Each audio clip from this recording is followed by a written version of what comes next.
All right. Oops.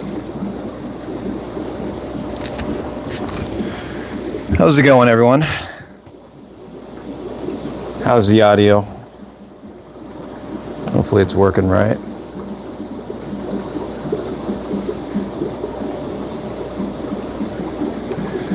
Looks like we have a few people here. D Brown, what's up, man? How's it going in sunny Cali? It's going good, man. Video yesterday, but it was all cloudy. It's me complaining about the weather living out here. But I like to get a little more light into the fish room here before I do these videos, and got a little lighter today. So I said, hey, why not do a live video here while we got some time.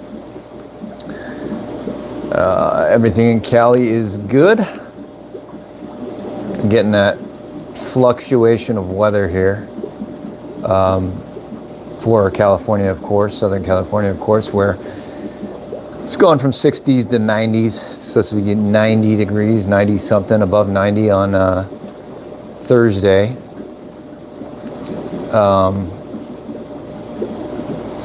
Then it drops. Kind of stunted my my spawning, or slowed it down a little bit. I was getting pretty much consistent spawns for a while, and then really not getting a whole lot lately, but got a lot of batches growing out, so it's good. Oh, D Brown said the audio is fine and clear. Excellent. Roger, what's up, man? Welcome back to town. Roger just got back to town. Thank you for stopping by, D Brown Roger. Old Lady Fish is here. Going, Old Lady Fish. Thank you for stopping by. Feel free to stay a while. And I may not even try to pronounce that. I apologize there. Oh gosh, I wish I could read that, but I get the thumbs up, and definitely a thumbs up there. Thank you for stopping by.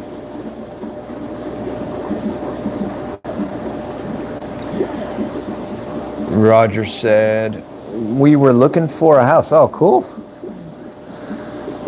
Good luck on the house search. I think isn't the market kind of crazy right now for homes. But wondering if it'll tone down going forward a little bit with the interest rates going up. We'll see.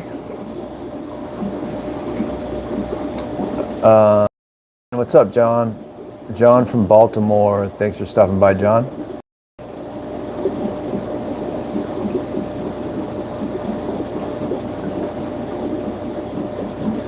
Roger said in Heller. Not sure where that is.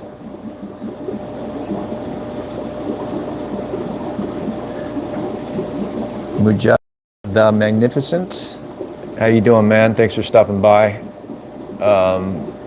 Said tank's looking good as always. Really appreciate the kind words there. Try to do my best here. Make sure there's not a ton of crap floating around for you guys in the tanks. Roger said, oops, crappy market. Yeah, referring to the housing market, I think.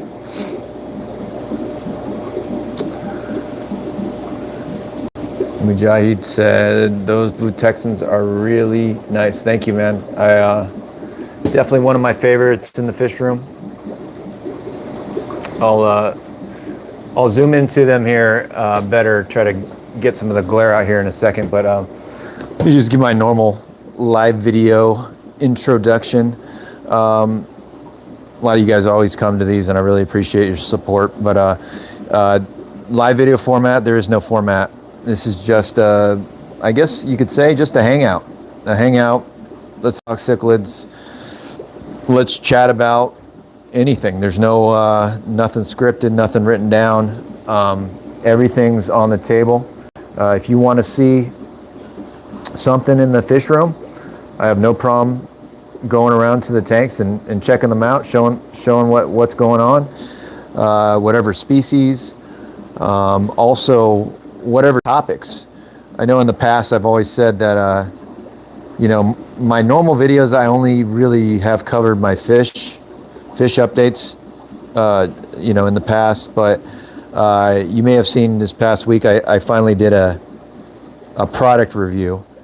And no, I'm not getting sponsored by any products. It just, it was a spur of the moment decision. I was at PetSmart and saw a new X large hang on the back filter. I love hang on the back filters, you guys probably know. And I said, hey, let me try this Top Fin Pro 110 500 GPH. Let me try that out, because I'm a huge fan of the AquaClear 110s, 500 per hour. It's been around for ages. I don't think anything comes close to them, and but doesn't mean I'm, you know, I'm a fanboy or anything. I'm always trying to look for something better, trying to improve, and so I give other filters a chance, you know, especially when the coupons at PetSmart, that filter brand new came to $32. So I said, you know, that's definitely worth it for me to try. I've tried filters that were more expensive. I think the Tidal, I found it for $56, the Tidal 110. And I gave that a shot. So I'm all about, you know, learning and seeing for myself if, you know, if it works for me better than what I've got. And if it does, great. I possibly will switch over to those filters in the future. But if it doesn't, then at least I learned, and the purpose of making that product review is to share, you know, share just like I'm sharing my experiences with the cichlids. That's all it's about. I'm not an expert, not even close. I just want to experience and learn. So hopefully some people tune into the channel for the same reasons, and maybe we can share information back. So anyways, these live videos, everything's on the table. Talk about the setups, filters, and more importantly, a couple live videos ago, someone brought up a really good discussion topic. I forgot what it was, but I like to do that. So if you guys think of something, or if I think of something, let's make it a topic, and let's all hear each other's feedback. I think we talked about substrate before, and we talked for a good deal about substrate, why we like this versus that, the pros, the cons. And so if you got a good topic, bring it up and let's discuss it. But anyways, everything's open. So let me try to catch up to some of the comments, and I get behind a little bit, so bear with me. I get to the comments as fast as I can. Roger Nielsen said South Alberta, okay.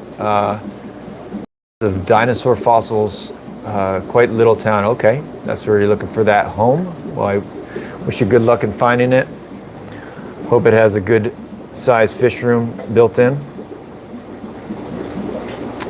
D Brown said, do you think you will be up to moving a pair of Texas at some point, or juvenile pairs at some point? It's a good question, D Brown. As you know, I got two pairs. We're looking at two pairs here. I'm going to zoom in a little bit more. You know, the live videos, obviously, the quality's terrible. Coloration is taken down quite a bit.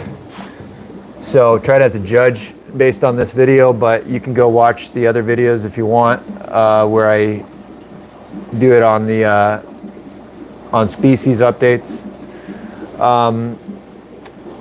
There's two breeder pairs. This pair on the left, the odds of me getting rid of them are very slim. They're pretty consistent breeders, although they've slowed down a little bit lately. And so for that reason, I'm probably not going to get rid of these guys. one of my favorite males and pairs that I've had. The ones on the right, this is just an absolutely amazing female, one of my favorite females. She usually shows some aggression, not necessarily right now, although she could flare up at any time. She's awesome. And you got the other male's brother right here. He's got a little rip in the tail, but they're breeders as well. And there could be a scenario where I get rid of this pair. Because I'm right now, I put aside about 13, 14 fry to grow them out, because that's my favorite thing to do, is grow out cichlids and watch them color up, watch them pair up and develop. And so I'm doing that right now. And if I were to get a pair out of there, a good breeding pair that I keep together, I would probably not be keeping 3 pairs of these. So I would probably move the pair on the right. That's the only chance. And I always get messages in Instagram and Facebook about, let me know when, this or that is available. And, I'm not trying to be a dick or anything, but it's just really hard for me to do that, because I get that request a lot. Like, I got fry growing out and they won't be ready for a month or 2. And, I just can't write down everybody's name and message everybody when this or that, create a waiting list, in proper order. It's just too hard for me to do. So if I do get rid of the pair on the right, I'll definitely announce it on here on YouTube first in one of the videos. So to kind of reward the subscribers of this channel, and they get a little head start. So I hope that answers your question. But I do have fry available, small fry right now. So let me know if you're interested. John said, question, got a datnoid to live with my Carpentis and he won't take pellet. Any tips on switching from live, and how do you think the datnoid will do with the Carpentis? Whew. John, that's a question I don't know if I can answer, so let's see if someone here knows. I've never kept a datnoid, but I have kept fish that I've kind of been a little undisciplined, and I didn't necessarily feed live foods. I had a Amphilophus lionside pair in the past, and I fed them a little bit too much krill. It was supposed to be used as a treat. I fed it a little too often. They basically would not take pellets, and it was really hard to get them off, to basically get them to eat pellets again. I had to essentially starve them for, I think it was about 3 weeks. 3 weeks they held out before they would even touch a pellet. So, I guess my advice, or what I would try to do in that case, would be, hold off on feeding them. And, maybe a week later, work in a pellet and see if they take it. If they don't, if he doesn't take it, then hold off a little bit longer, and then slowly try to get them to get on that pellet. I think they can go without eating, depending on the size, for a good amount of time. All my cichlids in this fish room, they've gone easily a week plus, even the smaller ones, without eating, with no issues. Tiny little fry, now they probably need to eat some brine shrimp and some stuff. Maybe 2-3 days is the max I would go without feeding them, maybe 2. But they need to eat more frequently. But the rest of these guys can all go a good amount without eating. This pair has gone 2 weeks without eating before, this pair that you're watching. I think it was mood-based. I don't know why they stopped, but I've talked about it in the past. So that would be my advice. I wish you luck on pellets. It's so frustrating when you can't get them to eat stable diets, So, and as far as how they're going to do with the Carpentis, I really think you gotta ask someone who's tried that. I have never tried that, because I've never kept datnoids. So.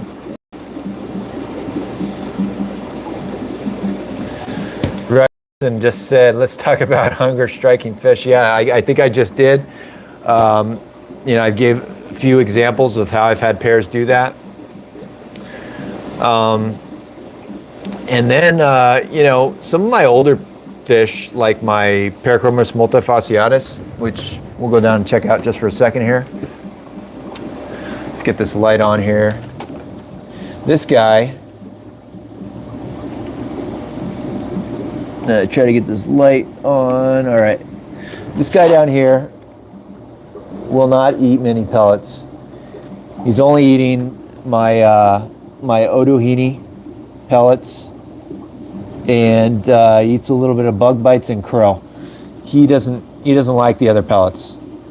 Now, I believe when he was younger, he used to take to some of the other pellets, but he's not. At least he's eating. You know, he's eating the ones that I feed mostly to all my fish, so I think that's good. So he's not on a full hunger strike, just a partial one, I guess. John said, what non-cichlids do you house with your aggressive ones? My fish seem to treat my bircher like they are not part of the hierarchy. Yeah. You know, you see my videos, the only non-cichlids that I keep are silver dollars. Those are the only ones that I felt, well, actually, I take that back. I keep some Buenos Aires tetras, but with my smaller Maculopinus and Panamensis. So, but besides that, all my larger ones, not all of them, but a lot of them, the aggressive ones, I'll keep some silver dollars. Good size silver dollars, standard ones, and they can really take a beating, if you will, and they do really good. You know, they always have for me. I really use them. You know, let me turn this off and we'll go look at the Festae. I use them a lot with my Festae for. You could see on both sides of this 240 gallon, I got these guys, and I got more of them, and you could see the condition. This male on the side is pretty large. I want to say he's going 12, 13 inches if he'll give me a little profile shot. You can see him going after the silver dollar there, and they're in only a 4-foot section right now. They've been like this for a while, and this pair also breeds consistently. So with all those factors, you could tell the silver dollars are still doing good. They can definitely take a lot of the aggression that these guys give out. And the reason I use them in here is just obviously the dither. Dither reason is the main one. Also helps them come out a little bit. Festae are a little on the shy side. So yeah, that's my basically my only non-cichlid and my favorite dither. Roger said, don't worry about live feed quality. Your updates are well shot and thorough. Thank you. Thanks, Roger. Tabarak Aquatics. Did you ever keep, how you doing, man? Welcome, first of all. And you said, did you ever keep Rio Hondo Carpentis, and what are the differences? You know, I'm sure some more Carpentis experts can give you better, notice the differences a little better. I've kept them nothing over 4 inches, 4 or 5 inches. I actually haven't even received any pairs out of the 2 or 3 batches I grew out. And one thing I could say is I saw very close similarities in coloration, both very beautiful. I personally feel, even though I haven't grown out the Rio Hondos above 4 or 5 inches, the ones, the bigger adults that I've seen out there, I don't see them, I see them having not as tall in the males, not as tall of a profile. I may just have not seen the right ones, but I see a lot more Escondidos with more of the profile I like. In addition, I've had, in the 3 batches of Rio Hondos that I grew out, I had deformities. In all 3 batches, I had deformities. I had this ridiculous looking short body one a while ago. I had ones with issues on their fins. For whatever reason, they had multiple deformities in very small batches also. Definitely 10 fry, 12 fry, 15 fry batches. I had deformities in all 3 batches. So I don't know why that was. I've grown out my Escondidos, and they're not unrelated blood parents-wise, and I have not noticed any deformities. And I've grown out batches of 500 before, and distributed all of them. Grew out a lot of them to about 6 to 9 inches. If you guys go look at some of my older video, I used to do a community thing, a group colony in my 180 gallon. I had 4 breeding pairs at one time, and it got too rough. I ended up taking it down, but maybe I'm just missing it. I couldn't find the same deformities I found in the Rio Hondos. So it could have just been bad luck on my part. Who knows? Those are just my observations from my experience. So D. Brown said, oops, I understand, my friend. Okay, no problem, man. John said, yeah, I'm having trouble with the Carpentis eating all the shrimp. Yeah, mine definitely love the krill. Like most of my cichlids here, except for, I think, except for Cubans. For whatever reason, my Cubans have never liked krill. And my Cubans don't take a lot of different varieties of pellets. They've kind of just been on the Otohini thing. I guess they would be the biggest hunger strike species I have in my fish room, if anything. And they don't get any treats too, so kind of strange. But yeah, Carpentis love the krill, the shrimp, probably. Tabarak Aquatics said, have patience with the datinoid. Try feeding them Hikari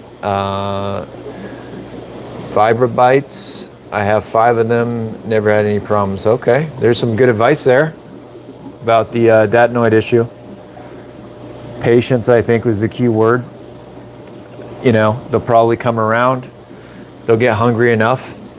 Sometimes you get new fish and they're all shocked from the journey, from the travel, the shipping box. And, those fish were probably fasted for 3 days before they were shipped out. They may have been in the box for 3 days if it was USPS priority. And that's 6-7 days without eating.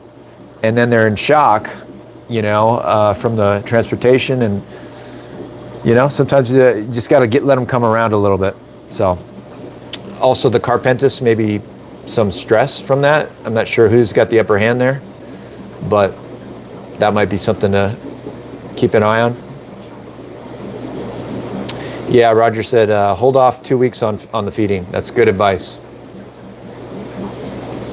They'll get hungry, I think. Mujahid the Magnificent said, my Centrals and South Americans eat the brine shrimp and will eat the pellets as well. That's great. Yeah, the brine shrimp, man, they go crazy over that stuff, especially new fry. That live baby brine shrimp, man, they just they eat that stuff up.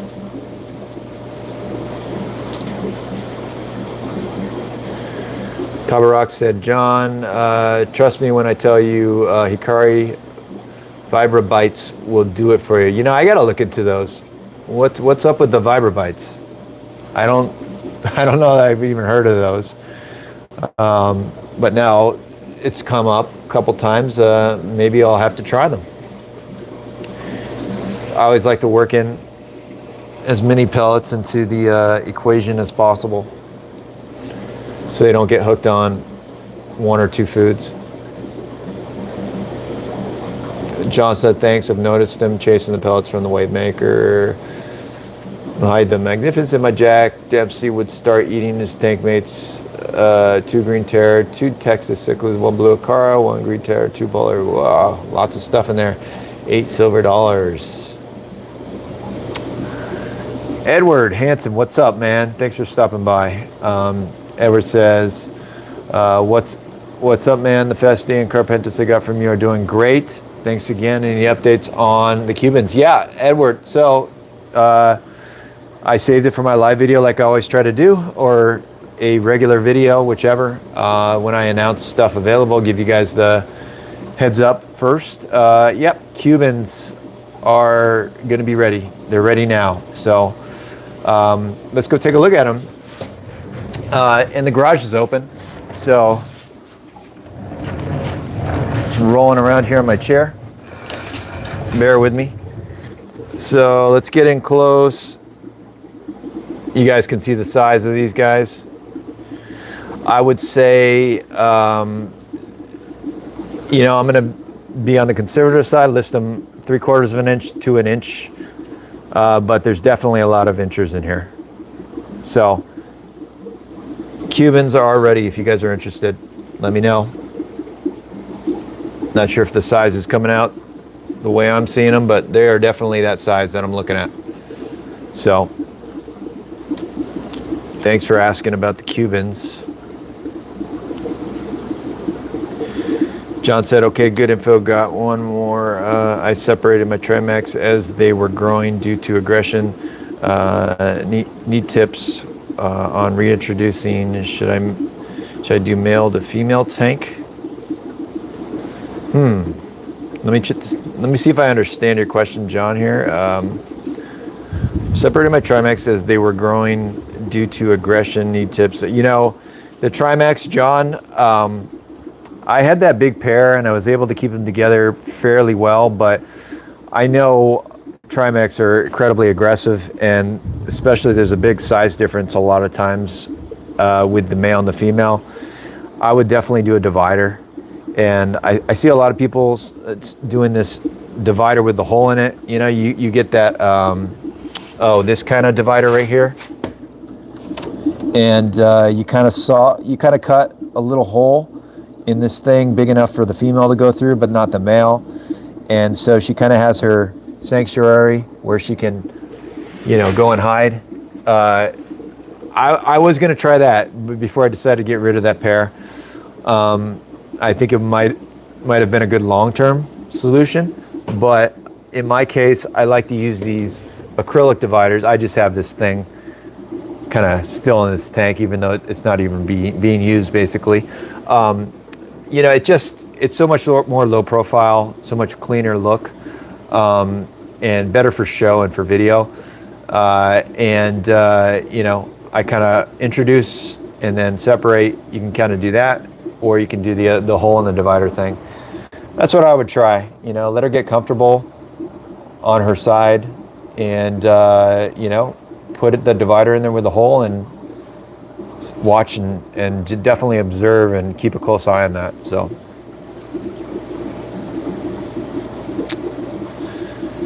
Tabarak Aquatics said, John, also turn the lights down and step back from the tank when you feed them. Okay, yeah, keep the stress down and allow them to enjoy their food. John said, hate the short bodies. Yeah, I'm definitely not a fan myself. Roger said, John, not my fave. The short bodies I think he's referring to. Vargas, what's up, man? 2898. Vargas said, what catch location are your Festae from? Going back to the Festae, we just checked out the Cubans for a second.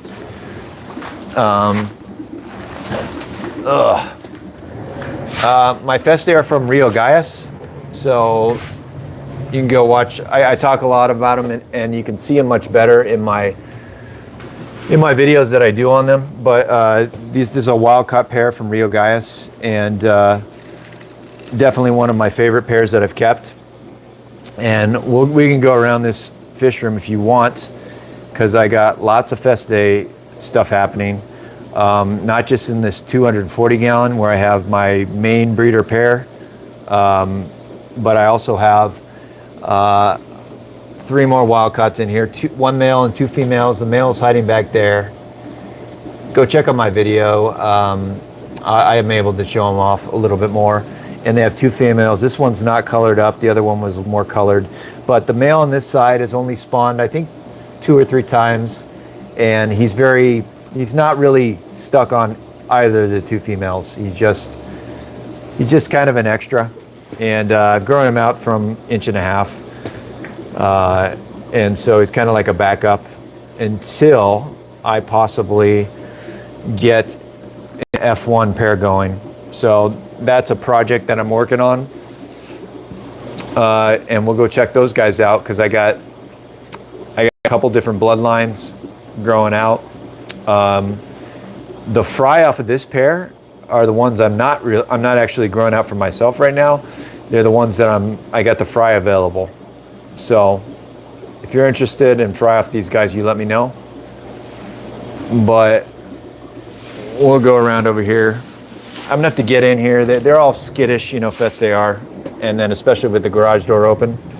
But we'll try to get in here as much as we can. Glass is all dirty on the inside, so I apologize there. But these guys are F1s off of another wild caught pair that I don't have anymore. So this blood is important to me, because it's neither of the other bloodlines that you saw, those parents that I kept. And so I'm trying to at least keep 1 big male, possibly this guy. And if he gets big enough, I may try to pair him up with one of those smaller wild-caught females. So there would be a wild to an F1 unrelated. So these guys are doing good. I think I'm more male heavy in here. But the other tank, if you guys go watch my grow out series for the Festae, the other tank is where I have, well, I thought was 3 males. Let's go check it out. Let's slide over here. So this 120 gallon here, I got back 3 bigger males from my buddy. The plan was to pair them off with 2 females from that last tank you just saw. Unrelated F1s pairing is my goal. And I love these males. All 3 of them definitely look male. However, look at this one now. This one started changing, and this fish is about 6 inches. Tell me what you guys think. This was a change that just occurred. Looked identical to that male right there, less than a week ago. And now, look at all those spangles on the body, on the fins, but now you see a little red coloration on the cheeks and face. Also see a little black on the dorsal coming in. So I'm really keeping a close eye on this, because this one might actually have ended up being a female. So let me know what you think, Festae people. While we're here, let's catch up on some comments. D Brown said, I have Vibrobites mixed with Otohime C1 pellets. There you go, Otohime. That's what I use a lot of that. John said, yeah, I've heard of Hikari mix, but the Vibrobites look like bloodworms. Tovarok said if they like bloodworms, they will definitely go after Vibrobites. D Brown said, my beanie like them. I'm gonna try to catch up on comments real quick here, guys. I split them up. I should reintroduce. Kevin, what's up, Kevin? Kevin said, Matt, what's your experience with BNI? Have you tried them out? It's so hard getting them past 3 inches. You know, Kevin, that right there is probably one of the reasons I haven't tried Benign.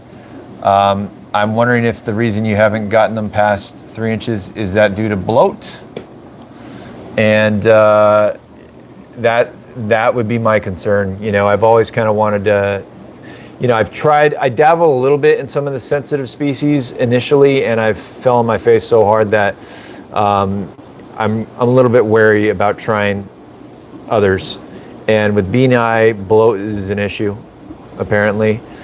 And for that reason, I haven't had the need to try them. It's definitely a beautiful species. I'd like to try someday, but not yet for me. So sounds like you're having some issues. Maybe it's bloat. Why don't you let me know? D-Brown said, Kevin, I hope so. They have been hard for me to keep unless I get them at 4 to 5 inches. Anything under, yep, the bloat takes them. And that just would be devastating. You get little 1 inch fry and then bloat after 4 to 5 inches, working so hard to get them to that size.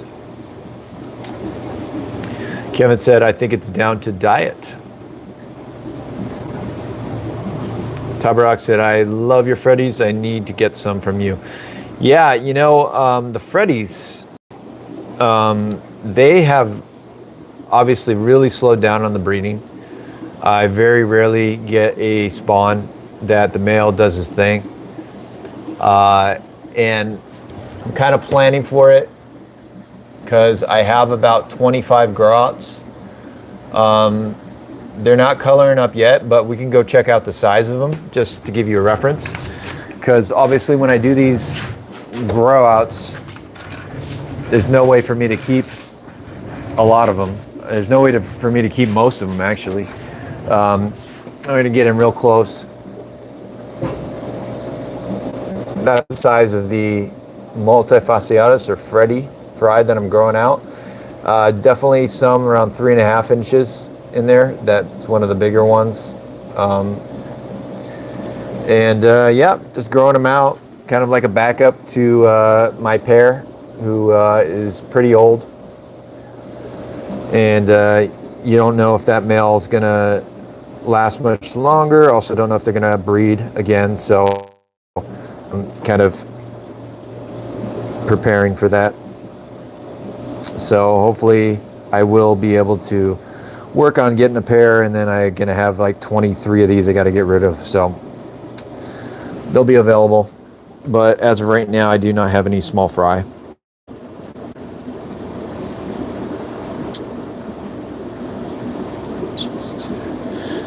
John said, 2022 Brofish can choose two.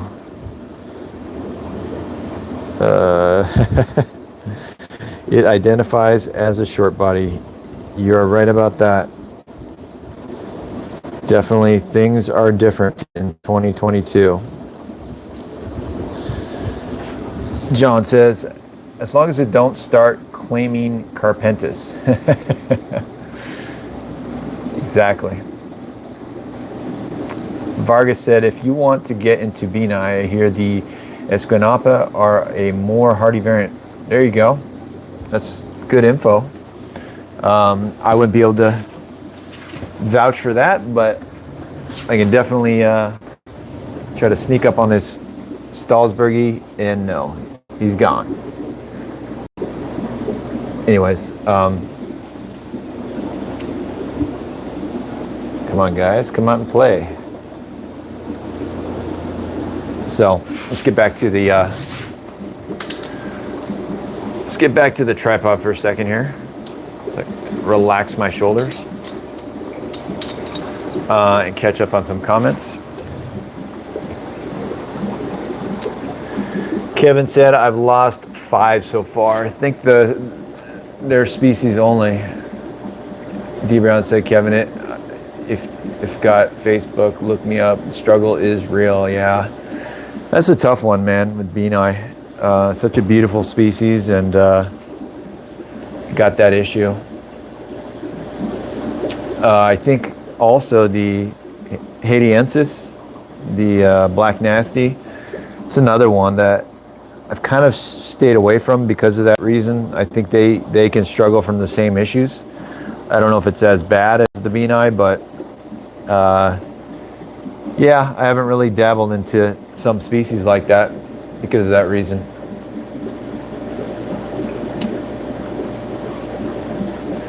Tuberrock said, yeah, I might have to get me 5 whenever they become available. Thanks for your update. Yeah, you're welcome, man. And I'll definitely put them on YouTube first, mention them at least.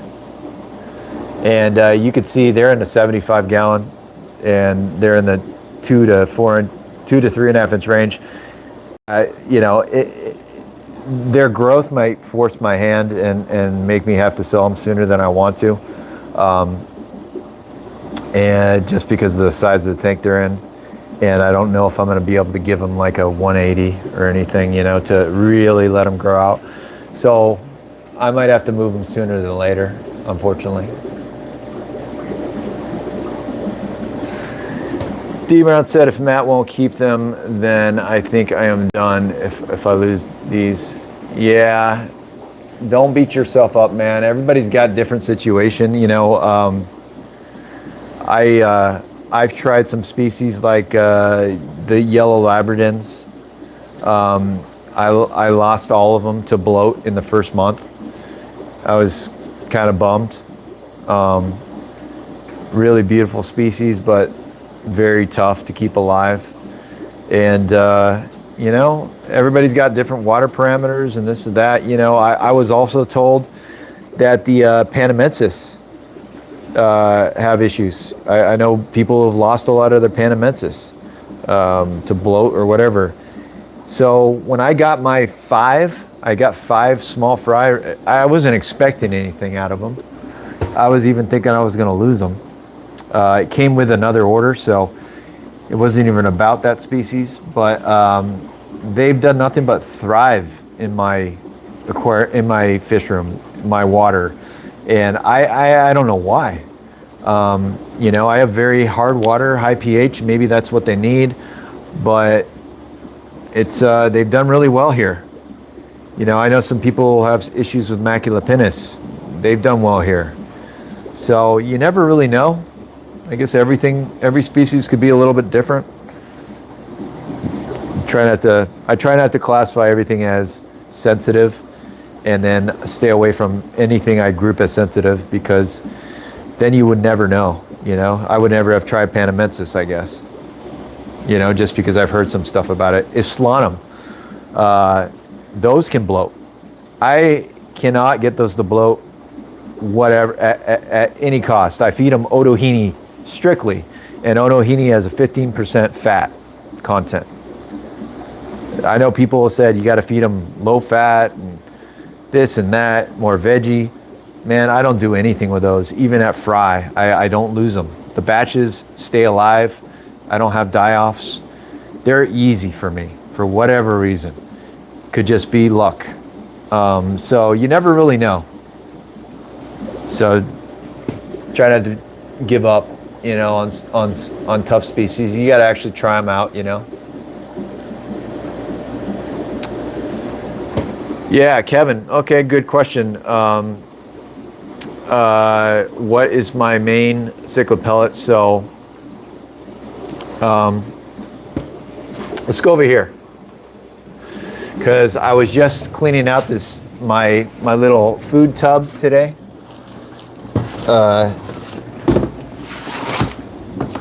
So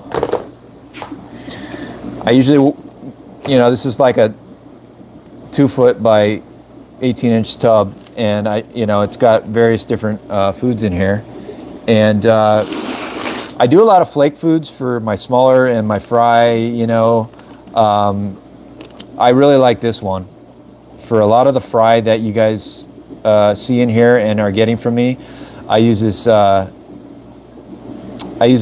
Ken's Vita Booster flake, and they got this probiotics in there. I'm really, starting to believe in that stuff. And look at the first ingredient on here is salmon meal. So anyways, I think this is a decent food. I also have the premium veggie flake from them, and it's also got probiotics. So, you know, I do some of the flake foods, mostly from Ken's. I feed some of this Northfin stuff, which is apparently supposed to be some of the highest quality. I got this veggie one, and I use this primarily for my Panamensis and my Maculopinnus. You know, the Panamensis people did warn me about the bloat and to feed more veggie, strictly veggie. So I do this for them. I don't really divert from that. For some of the larger ones, I was trying this jumbo fish, and some of them will eat it. I think it's good to mix it in. I'll probably buy another bag, but I was just trying that for the first time. And then, of course, I have the regular cichlid formula I was feeding, but I think I'm going away from that one. But my biggest food that I buy is, and I don't have the bag because it comes in a 50-pound, looks like a big potato sack bag. I have to buy, and it lasts me almost 2 years, is Otohini. And I think I buy EP 4 or 6, I can't remember. It's this size. And basically, most of mine is frozen because it will sit there for a long time without me being able to feed it. It's very high fat content, unfortunately, but a lot of my fish really love it. And it's very good deal for what you can get. I basically am getting that 50 pounds for, I believe it's $140. And so you do the math there, you know, versus I have some, well, I don't have the bag, but actually the bag's over on the shelf, but I also feed Massivore. Man, that's expensive. You know, I think it's like 2 pounds for $40-50. But, you know, it has the lower fat content, and just about every cichlid here loves it. So I think the key for me is variety. I'm trying to do a variety and not stick to one thing. A couple things I really started to try lately and I really like. Where are they? I'm trying these sticks, stick foods. So one of them, they like these veggie sticks. Just about all of my fish eat these. No issues with them. And then I had this 3 or 5 blend stick food that had all kinds of stuff. Where is it? Okay. So this is the other Ken's food I started feed lately. It's this Ken's Premium 5-stick blend, and it's got like 5 different sticks. You know, they got cichlid sticks, spirulina, color sticks, earthworm sticks, veggie sticks. You know, a lot of my guys are really eating this stuff. So I think, you know, what my goal is to try to do is a variety, and make sure my cichlids don't get hooked on one food. And so, you know, but in the end, it's like trying to experiment and always try new stuff and seeing if things work out better or worse. Because, you know, you go around here and you see lots of different stuff. Yeah, I try, you know, I got bug bites, I got my krill as treats. You know, I'm trying this New Life Spectrum Thera A. You know, I got New Life Spectrum. What is this? Probiotics. I mean, I really try a variety. New Life Spectrum flakes. It's got garlic. It's just, I think it's just an endless process of trying to find the foods that work best for your fish, and you don't know unless you try them and see if, you know, maybe even then you might not be able to tell differences. So it's yeah, it's tough, but that's a long answer to your question about what I feed. So I hope that answered it. Let's try to get back to the questions.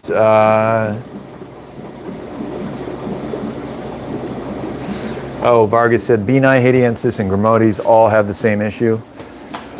The key is quality food and stop feeding much. See, You know, that's interesting because I've kept Gramotes before. I had captive bred, and I've even had wild caughts. I never paid much attention to what I fed them, and I never had bloating issues. I don't know why that is. I maybe I just got lucky. Maybe it was a short-term thing. Who knows? But I think for everyone it's different. But maybe some it's more stress related, and maybe I had the stress, you know, minimal for them at the time. Who knows? John said, there any hybrids in your dojo? Yeah, John, no hybrids in my dojo right now. You know, it's same reason I don't keep African cichlids. I don't keep monster fish. I don't keep, you know, a number of different of the varieties out there. I'm just into my North Central South American cichlids. That's what I like, you know. But you never know. Things could change. Maybe next year I'll be keeping Africans. Who knows? Not likely, but D. Brown said, oops, you said a bad word. Hybrids. Yeah, you know, some people have a stance on hybrids, you know, more so than others. I kind of, you know, I try not to get involved, and I don't, you know, I don't want to talk down on anybody's interests and this or that. All I can say is it's not something I keep. You know, I keep stuff I like. Millar Gay, hey bud, how you doing, man? I'm doing good. Thanks for stopping by. Roger said, I would love to get Ken's food. It's big dollars to get into Canada. Oh, that's unfortunate. Wonder if you can find a buddy to who drives over the border and just brings some back. I don't know if that's illegal or whatnot, but Roger, I think I get a Ken's fish order, maybe one a month, one order a month, and they got this. I think if you buy $50, $49.99 of food, it's free shipping. So it's so hard to beat that, you know. And Ken's also has shipping supplies, so you know I would get all my shipping bags, rubber bands, shipping meds, stuff like that. I would get it from Gemco. I think they're on the East Coast. And man, shipping, they charge for shipping. They will not do anything to help you out with shipping. And especially with, you know, the pandemic and the shipping rates have gone up, gas has gone up. It's just, I can't buy stuff from them anymore. It just makes it really, when I could just go to Ken's and make sure I buy $50 of stuff and I get free shipping. So I definitely love Ken's Fish. I buy a lot of stuff from there. Cool Fins Aquatics, what's up? Thank you for stopping by. Appreciate it. John said, I don't have much interest in the mainstream hybrids, but like comes with mixing species. Yeah, it's definitely interesting to say the least. And some of the colors that that I've seen in those fish, incredible.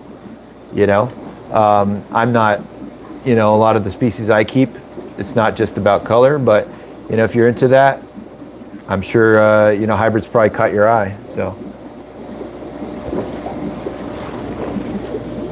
of course, color's not a bad thing.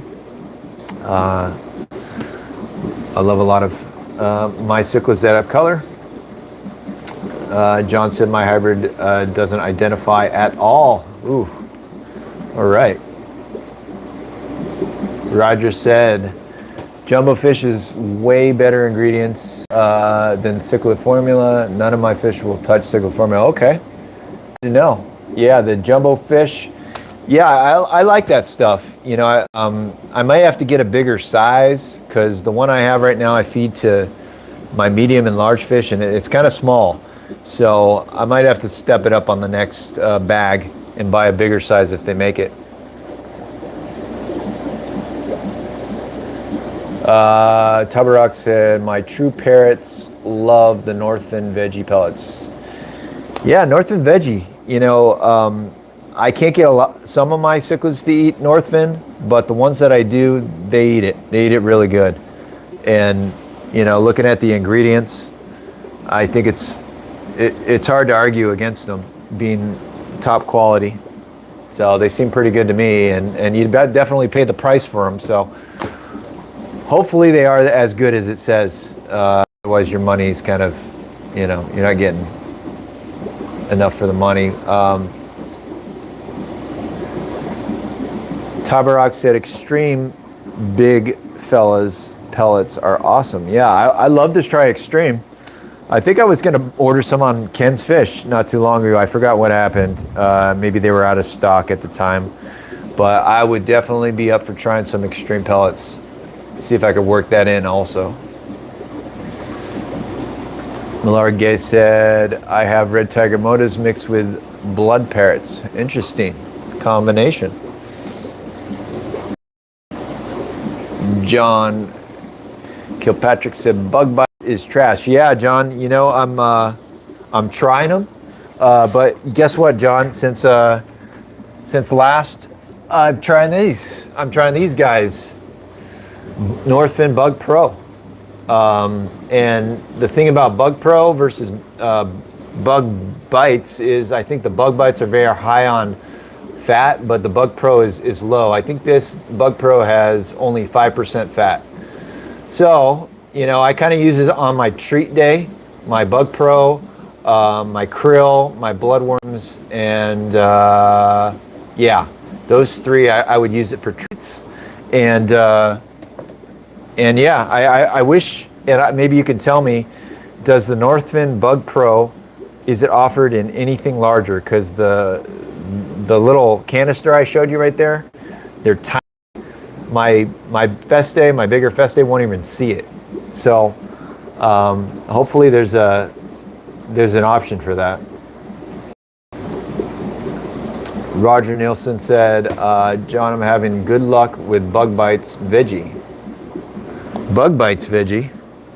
Maybe, did you mean Bug Bites and the veggie formula? Or is there a combination food that has veggie in the Bug Bites? I wouldn't doubt that. Probably another variety. John said, I mix mostly Hikari sinking, but those damn Tetra sticks, love them. Yeah. Tetra sticks, I've heard about those too. Tetra might be a decent food. I can't remember last I looked at the label, but. Pete Holman said, where can you buy Otohime brand fish food? You know, Pete, if you're looking to buying 50-pound increments, there's a place in Florida, I think it's called Reed Mariculture, R-E-E-D space Mariculture, M-A-R-I-C-U-L-T-U-R-E. I think you can look them up on, they have a website, and I think you call in to order. They also have smaller bags, I believe 2-pound increments of some of the smaller pellets, and you could try that. I'm not sure if you have enough fish to feed the large bag worth, but give it a shot. Maybe they'll have something. And hopefully they have supply, because there's been a lot of shortages with everything, you know, because of the pandemic, and now the issue with the gas and the shortages and stuff. So check it out. Hope you can find some, Pete. No Flare, what's up, man? No Flare. I've had No Flare said I've had my Carpentus for a year now, but he hasn't passed the 2-inch range. Yeah, No Flare. I'm not really sure. That sounds like pretty slow growth for a year time. I would expect a 1-inch fry to be maybe between 4 to 6 inches after a year. That's just my guess. Obviously that's going to depend on the type of maintenance you do, the setting you have them in, tank size. A lot of that's going to play a role, but yeah, I think it maybe possibly months out of the batch. Who knows? Malargue said, anybody feeding raw shrimp? You know, I haven't done raw shrimp. I don't know about everybody else, but it sounds like something the cichlids might love. Dwight, what's up, Dwight? Dwight's here. He said 6 or 7 different pellets mixed for me. Sinking carnivore, omega-1, cobalt, bug bites, Ron's, Ken's, and a few others. I don't like Northfin foods. Also get frozen live boxes. Yeah, obviously in my Tupperware I didn't have my frozen stuff, but I do have the frozen bloodworm sheets. I think the Hikari is what I have, but just a treat, you know, just for those fish from probably 2 to 5 or 6 inches. The bigger guys don't get that stuff. It's just too small. It's just like coming out of their gills.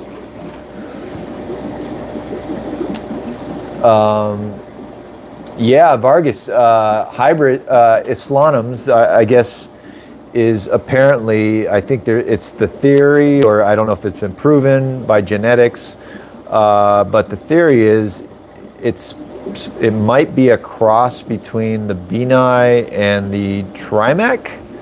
Maybe you guys can correct me if I'm wrong, but a natural hybrid, not created by man, which potentially a lot of species out there could be natural hybrids, right? Somewhat, or maybe evolution, or, you know, along those lines. Yeah, I've heard that before too.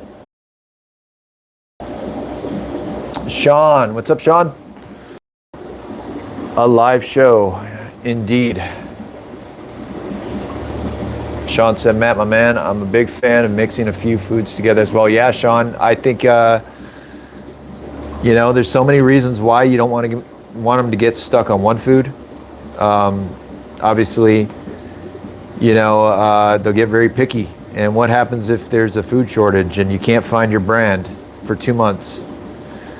They might not eat for 2 months. They might be on a hunger strike until they accept something different, or you get your food back. So, you know, there's just too many reasons. Plus, I think maybe nutritionally, is there ever really one pellet that has everything you possibly need? I don't know. Some of you guys might say Northfin. I don't know, but not all my fish will eat Northfin. So, what do I do then? But yeah. Definitely want to do as many as I can, if possible. All right.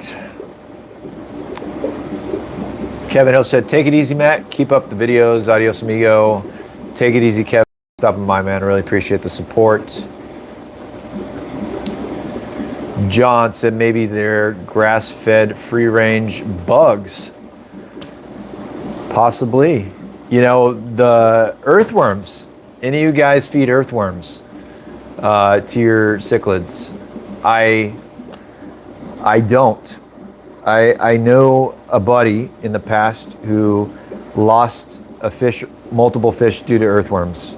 What I think I read or heard was that they can you know, carry parasites and possibly something, and that would not be good, you know. So I have been strict not to give any earthworms to my cichlids.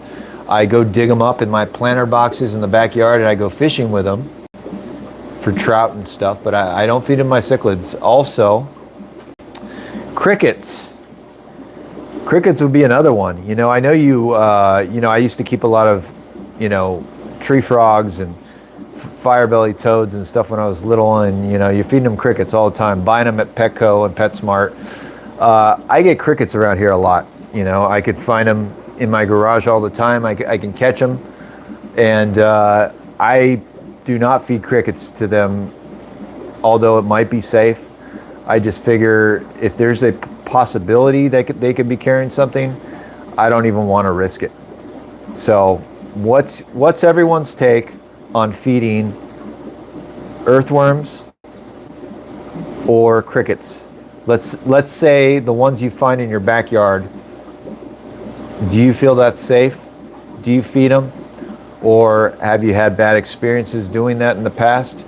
I really love to hear everybody's take. There's a good topic. Something I want to know about. So maybe you guys can help me chime in there.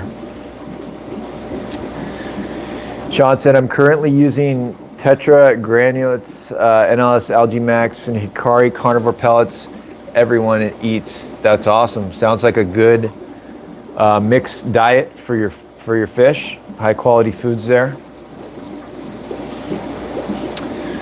Roger said they have a vegetable flake bug bites. Yeah, you know what, Roger, you're right. I have that food. And it was like a little tiny canister. And my son, he's 2 years old now. I think he stole that and I can't find it.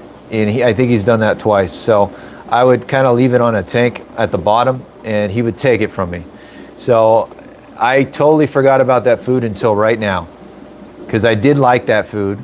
It was a bug bite veggie thing, and my fish loved it, and I phased it out without even knowing. So that's how bad my son. Actually, I should say my son phased it out without me knowing, and I totally forgot about it. So, anyways, yes, that food is pretty cool. I couldn't find that food in a bigger bag, like a Ken-size bag, which would have been cool if you can get a discount on it, but I like that food as well. I might have to buy some more. Roger said, John, low carbon footprint veggie flakes. There you go. Do your part, guys, right? Sean said, I'll also throw in NLS Thera A once in a while. Yeah, the Thera A is not a bad thing. I think it has garlic in there, right? You know, and I originally bought some foods with garlic to help my Stalsbergie. I felt like it could help them with their internal issues. You know, they ate a little bit of it, but I ended up just dealing with the internal stuff in other ways through feeding peas once a week, which I've completely forgotten about lately. Thankfully, I haven't noticed the internal issues with my Stalsbergie for some time, so. All right, Sean's going to answer my hot topic of the day. It said, I don't really mess with bloodworms. Okay. D. Brown said, growing a fish out to a good size. Give us a crash course, please. Okay. Well, we could switch around. No problem. I like the topic too. Well, first of all, I'm not the expert. I don't know what the best way is. I just try to do it the best I can. Try to always be learning and trying new foods, as you just saw. I'm trying new foods. I got crap foods. I got good foods. I got all kinds of stuff. Those Festae that you just saw are a really good example. And why don't we just go back there? And of course they're hiding. So these guys, I want to say 3 years ago, were at the size of an inch and a half. Of course, they're going to be hiding back there. But you guys saw them 10 minutes ago, I think. And this male is really starting to grow and get big. He's got some size on him. If I had to measure him, I would probably guess he's 12 to 13 inches. I would say for Festae, that's pretty either average or, you know, maybe slightly above average growth rate. And also consider the fact that I grew out a batch of 17 wild caughts when my buddy Dan Port and I got my group. And Festae are slow growers, for one. Two, this guy wasn't even top 5 in males as far as size and dominance. He was near the bottom. And, you know, I've talked about the reason why I went through all those other males and got rid of them. I was looking for a certain look. Bars were one of them. And this guy fit the build. And he was a smaller one. That was fine, but it also meant I had to keep smaller females too. So what I would say, to keep it simple, water changes Also, a good amount of fish, a group, is definitely going to help with the fish, one, not being as shy, two, being a little bit more competitive for food. Festae can be really skittish, and if I just had a single male in a tank by himself, he's probably going to be very hiding most of the time, very shy, not coming out, not very comfortable. The tank I have him set up right now is a 240, and I have it divided at halfway. I have dithers on both sides, silver dollars, that are always swimming around, helping them. I have more of the same species on the other side that he will flare up at, and he'll come out. So this has really helped me with Festae, keeping them, more active, less shy, bigger eaters because somewhat of competition aspect. And, if I could do a giant group of them in the same tank, that would have to be probably a 600-gallon tank at a minimum. And even at that size, it might not work long term. Probably would have to be 1,000-gallon for adults. Then I can get away with that. A big group, a big colony of adult Festae. And you would see the competition for food. I think you would see really good growth rates, a lot of that stuff. But when you have a skittish fish like this in a smaller tank, you got to try to find the ways, I think, to help it come out, eat better, and yeah, that's kind of what I do. If I only had like a 5-foot tank, I would probably do a section with just a male on the other side to let that male flare up against him, right? So they're interacting. I think that helps with the male's development a little bit. He's dominant. Maybe if you want that nuchal hump to come in a little bit more, it might help. And then of course the maintenance, I think on this tank I do about half water change once a week. I do gravel vacs every single time I do my water changes, and filtration. As you guys know, I'm a hang on the back guy, so I got 3 Aqua Clear 110s. I have 2 X large sponges going, and they're doing well. Growth rate has been good, but beyond that, diet, try to mix it up. These guys foods, which is amazing because I've had very picky Festae in the past.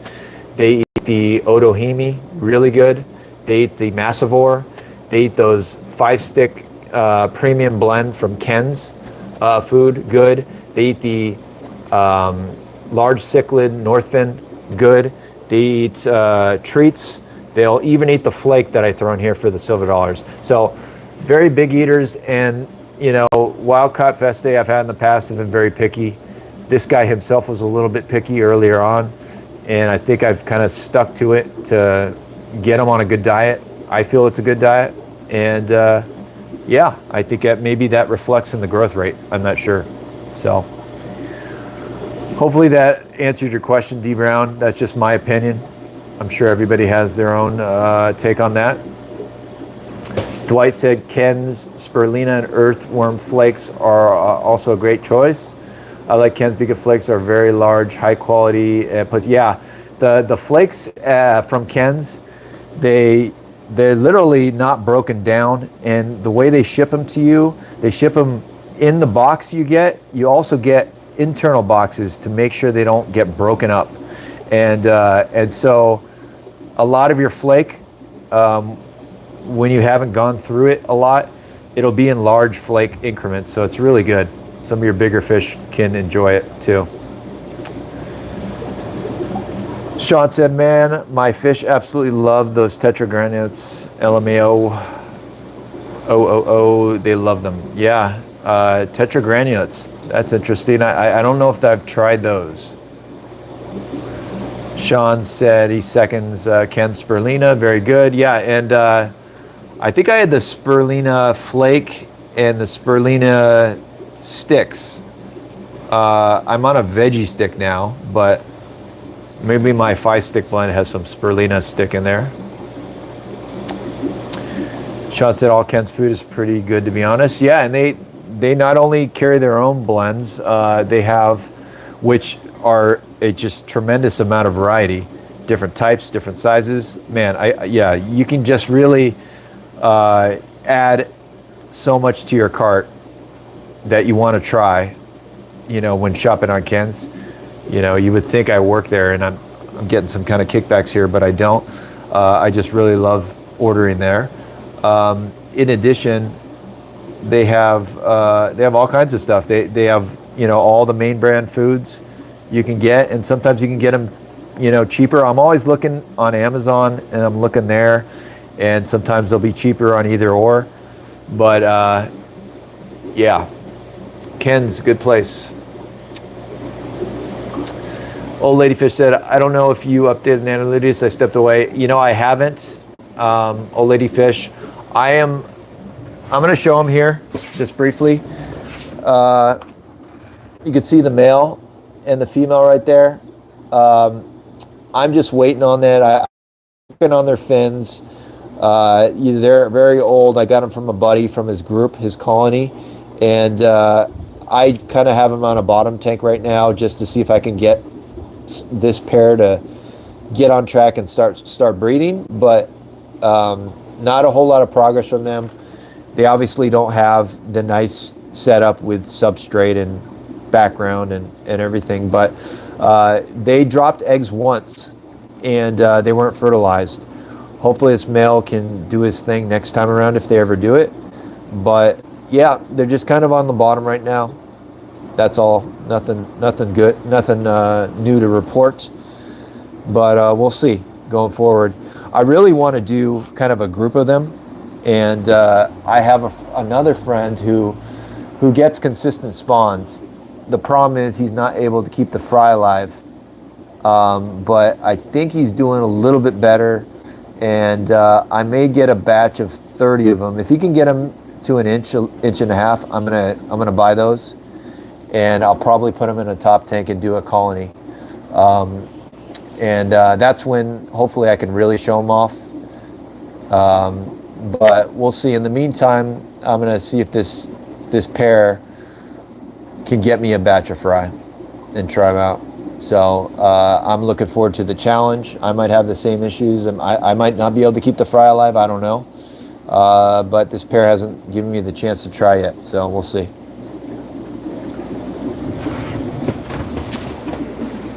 Let's go back here. All right. All right, so Roger's answering my my topic, hot topic of the day, no earthworms or crickets. Sean said, off subject, but Matt, I've decided to grow out a pack of Uaru pandas. Ooh, those are beautiful fish.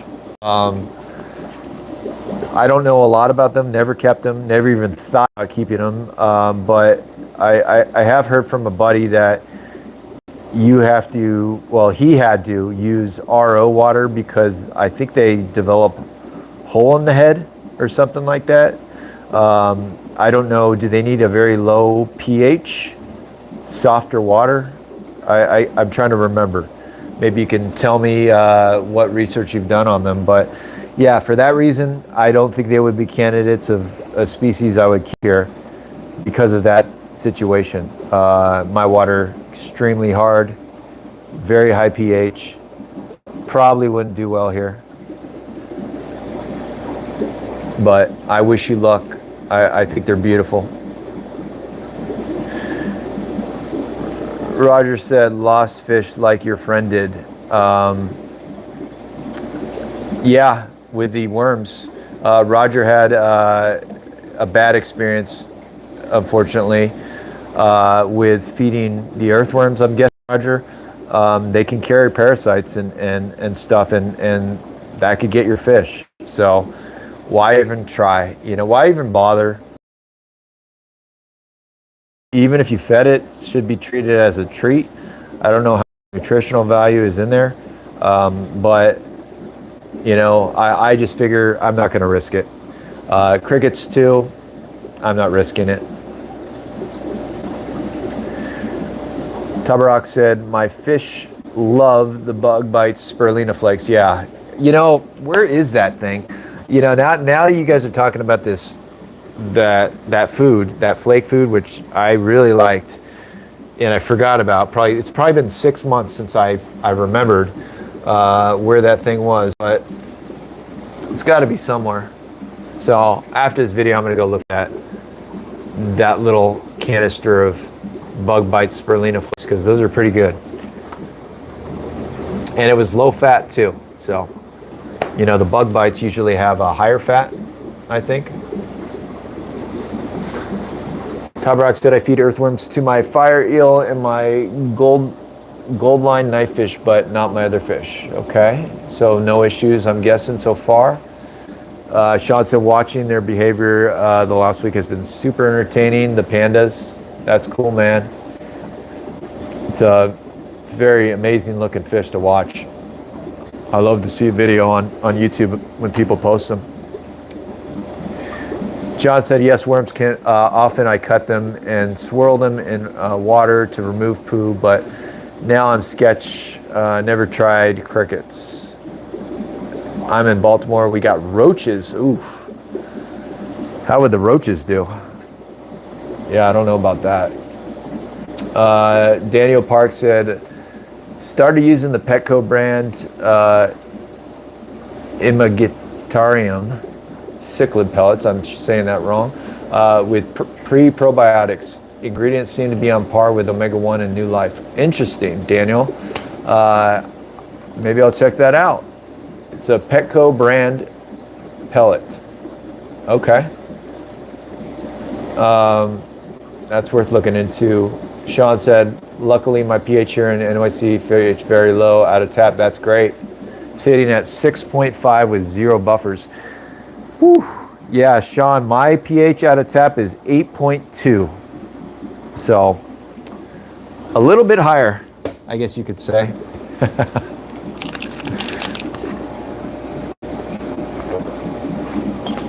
Yeah, I've even been told that my Festae should not even be able to survive in my water parameters with the pH that I got. But I think that's been proven not to be true. And you would think that maybe captive bred have, you know, changed and been able to take the conditions, but even wild caughts have done well here. So I don't know. I just know that some don't, and I don't think the panda urarus would ever be something I would try here. What's up, Joel T? How you doing, man? Thanks for stopping by. D Brown said, later on, bro, thank you again for answering the questions. Thank you, D Brown. Really appreciate the support. Thanks for joining. Sean said, damn. Old lady, what's your take on growing out your own fry and having them pair up and have fry? Are they more susceptible to getting sick or not making it? Yeah, old lady, I mean, I think from, you know, people I trust and inbreeding is kind of what you're talking about. I think it opens up to more probability of somewhat deformities and health issues. But at what generation is it really significant enough where you should really, you know, make a decision on stop, you know, to end the breeding situation? I don't know. I think if you're a responsible breeder, which I try my best to be, you know, you should be culling fish, you know, as much as possible. You know, I'm always trying to keep an eye on that in my fry. Obviously, with fry, it's harder at small sizes. You might not be able to see things that develop later on, but I could say with enough of the people I keep in contact with that receive my fry, and I see a lot of them grown out, because there a lot of the people are my friends, people I've developed into friends, and I don't see a lot of those issues, not really that I can remember. And if I did start to see stuff like that, let's just say at some degree, my Carpentis started to do a lot of that. I would have to make a tough decision, whether it be continue and just have to really focus on a lot of culling, or stopping altogether. But yeah, it's definitely something to think about. But in a lot of cases, and maybe a lot in the future, I don't know if you guys have heard about that.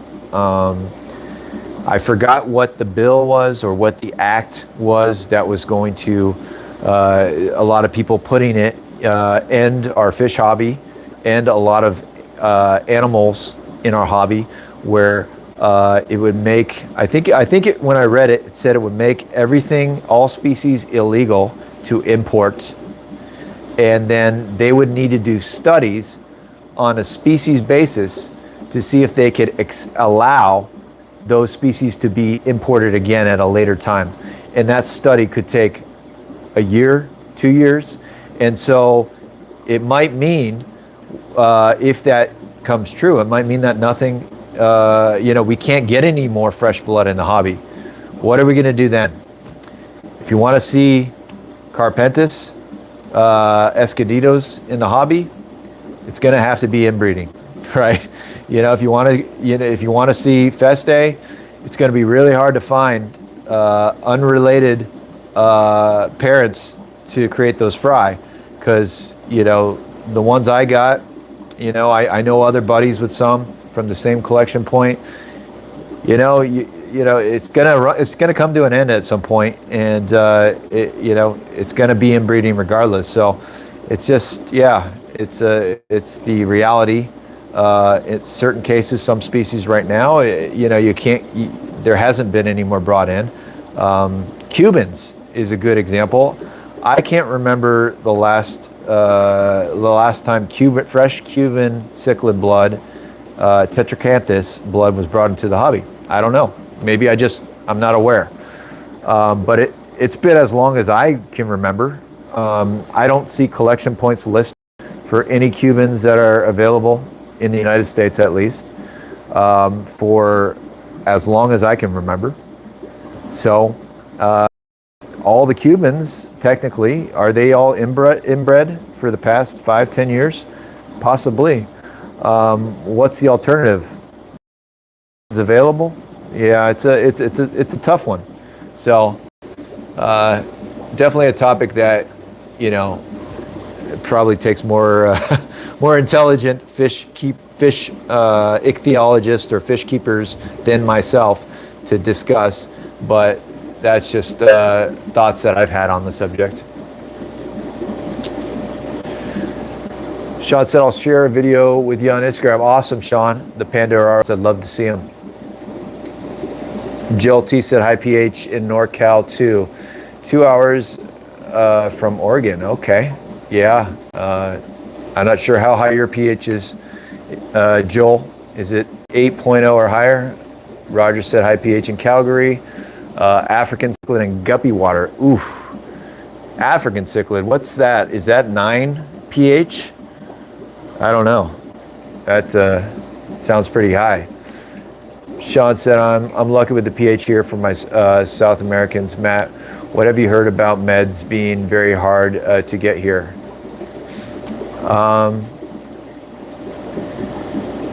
I don't know. What meds exactly are you talking about?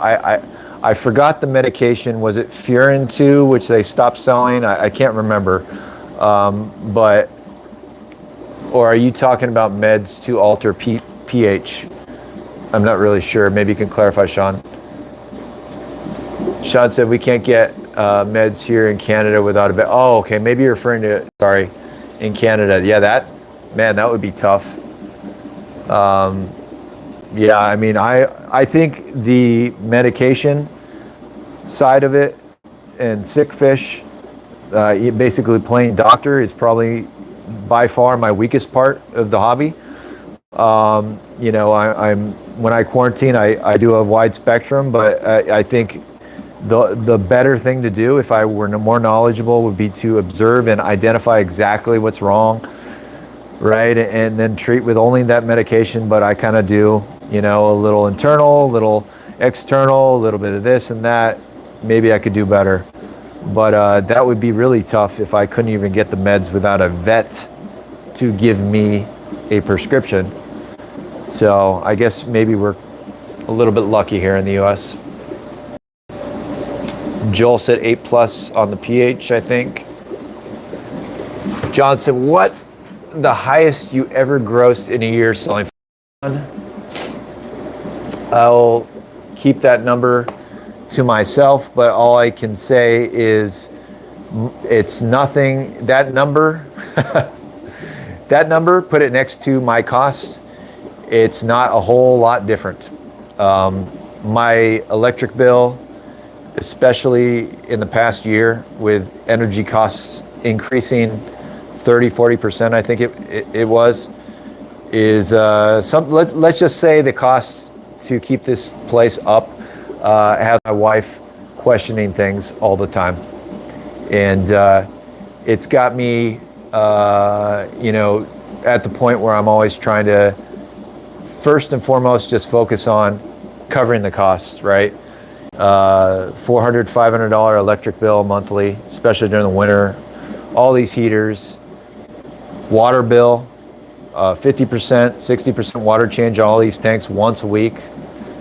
500 gallons in the backyard, in ponds, foods, just countless hours of my own time doing maintenance, not factoring that in. I don't make a salary or an hourly wage.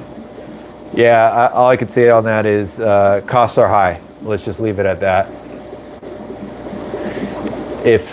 John, if it weren't for the love of the hobby and the fact that I love, I think it's the best way to put it, I love cichlids and I love life. I love the beauty of life and watching fry survive, develop, grow, and I love watching the fry started at little specks that couldn't even swim, develop into some of your tanks, the people who get my fry, and I can see them at adult sizes.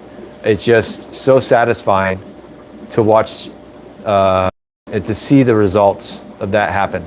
If it weren't for that and the love of that, there'd be no point for me to do what I'm doing. I would not breed, I would not distribute, I would not waste, you know, I would not wake up 3 hours earlier than my normal work, my normal job, every Monday morning and package and ship fish for 2 to 3 hours every Monday, and some Thursdays to ship out air cargo to go to the airport and other methods.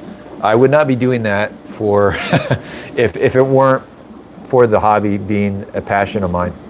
So hopefully that answers your question, John. Jose, what's up, man?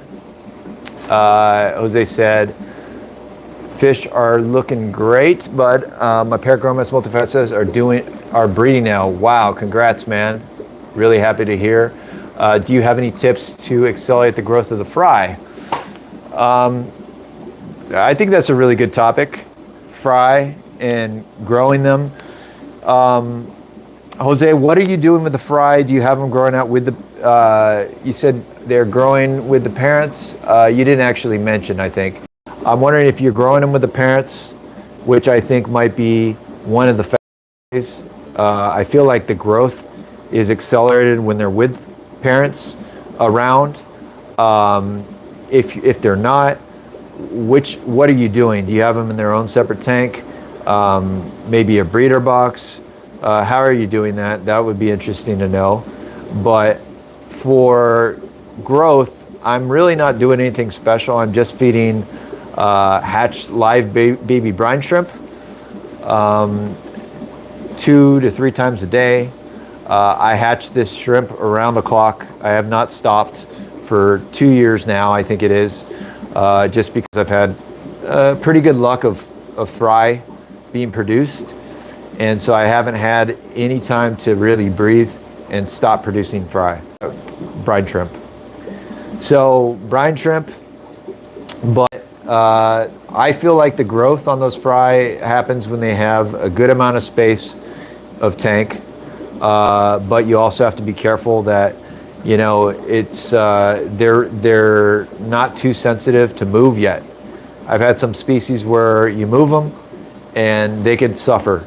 Maybe you didn't match everything exactly like they had it before. Water temperature, the same water chemistry parameters in a 10-gallon tank when they were in the 150-gallon tank. So, you know, I use the breeder boxes to kind of bridge that gap until they get a little stronger, and then they're ready to be moved.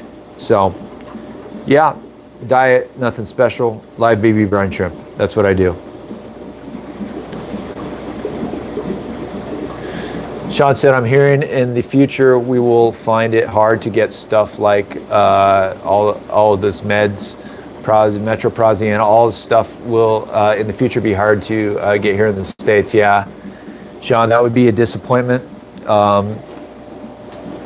You know, I'm already weary about bringing in fish here. It doesn't matter where it's from. Obviously, I'll trust a lot of places more than others, but you know, we've all been through it. We brought in fish, and maybe we didn't quarantine. Maybe we didn't quarantine as well, and then that whatever they brought in spreads to all your. I know I've done that before, and then you're ended up treating all 30 of your tanks for weeks at a time to get rid of whatever they might have, and that is the worst feeling. And so, can you imagine not having medication or making it harder? I could say I definitely would be bringing in fish almost never, you know, because I don't want to risk that. You know, how are you supposed to quarantine fish, you know, without medication if they have something? So that will be tough. Jose said, I'm growing them with the parents. Okay, so I think that's good, Jose. Just when they get to about that 3/4 of an inch size, they could start picking on the parents. I think they like to eat the slime coat off of the parents. And most of the parents that I've had, all species, they kind of take it. I've never really gotten to the point where they just kill all the fry off. Most of the time, the parents will kind of prolong another spawn. They just won't have it, but then eventually they do. And like Festae, for example, they would have another batch of eggs. The fry would eat all those eggs, and the parents wouldn't do anything to the fry either. I've had many species that have done that, so they just kind of take it. But I've also had on one occasion where I think the fry were an inch and a half, and the parents were going after them. So I usually, since I need to ship these fry out, and going and tearing down a 150-gallon tank to make sure I get all the fry out of there is a pain in the butt. And the reason I want to get all of the fry out, not even one left, is because I want them to breed again. And if they have another batch of fry and there's 1, 2, or 3 of those bigger fry in there, they could just eat the whole batch eventually. So I personally prefer to remove the fry before they're free swimming, and that helps me out. But if you're just doing it to watch it, and it's amazing to watch, you know, that's the best thing, to watch parents raise fry. Then yeah, just I would say throw some live baby brine shrimp in there a couple times a day, and keep a close eye, you know, on the fry and the parents. But generally speaking, I think it should go well, and growth rate should be decent, I would guess. Water change, I will tone down my water changes a little bit on sensitive species. I'll do more frequently, less volume. So maybe I won't do 50%, I'll do 20%, 30%. I'll lower the feeding for the parents, so not as much pellet food for the parents, and to keep waste down a little bit, in case the fry might be a little sensitive, and you're going to be throwing some extra stuff in the tank, some brine shrimp, So, and in some cases, some of my pairs when breeding, they're not interested in eating anyways. So, yeah, those are just some things at the top of my head I can think of. And one big reason I do feed a lot less to the parents when they have fry in the tank is because I will turn my AquaClear 110s off. And so all I'll have are sponge filters operated on the tank so that the hang on the backs don't suck up the fry. And I know you can put pre-filters on your intakes, but even the AquaClears, the 110s on the lowest speed, I've had them suck fry to the pre-filter, and so they can still kill the fry. In the past I used to do that. I would just turn off the AquaClears, and I would have enough sponges in the tank, usually 3, like you're seeing in this tank has 3 of them. It would be no problem. 3 sponges would operate this tank with no issues, keeping the feeding down a little bit for the parents. So that would be my advice, Jose, for you. Joel T said, should quarantine for 1.5 to 2 months before adding my pen. Yeah, Joel, I think I typically will do a month minimum. I don't know what your routine is, Joel, but my routine, I'll usually hit them with metronidazole for internal. Also, I'll feed some Metro foods from Ken's, usually the flake food if they're fry. Hopefully they'll eat it. I'll also possibly do Metro in the water. I also, for external, if in case of fungal, some cases I'll watch and I won't treat that way, but in some other cases I will treat it regardless. It's sort of like a Furin 2. The one I get is actually metronidazole. I'm sorry, what is it called? God. It's basically Furin 2 with methylene green, I think, in it, or methylene blue, and it ends up being like a green powder. So I use that for external. And then I think I had one case of Colomanus worms, and for that reason I have levamisole. I learned the hard way on that one. So I would also sometimes do a dose. I think you do it once and then you do it 2 weeks later. I'll dose them with levamisole as well, for in case that exists, because I don't think anything kills those worms except even that medicine. It just paralyzes. So a lot of times I'll be extra careful, and that will take a period of time because I don't do all the meds at once. So definitely a month minimum, sometimes longer. But yeah, Jose, no problem, man. Hope that helps, and keep me updated on the progress. Congrats again on your spawn.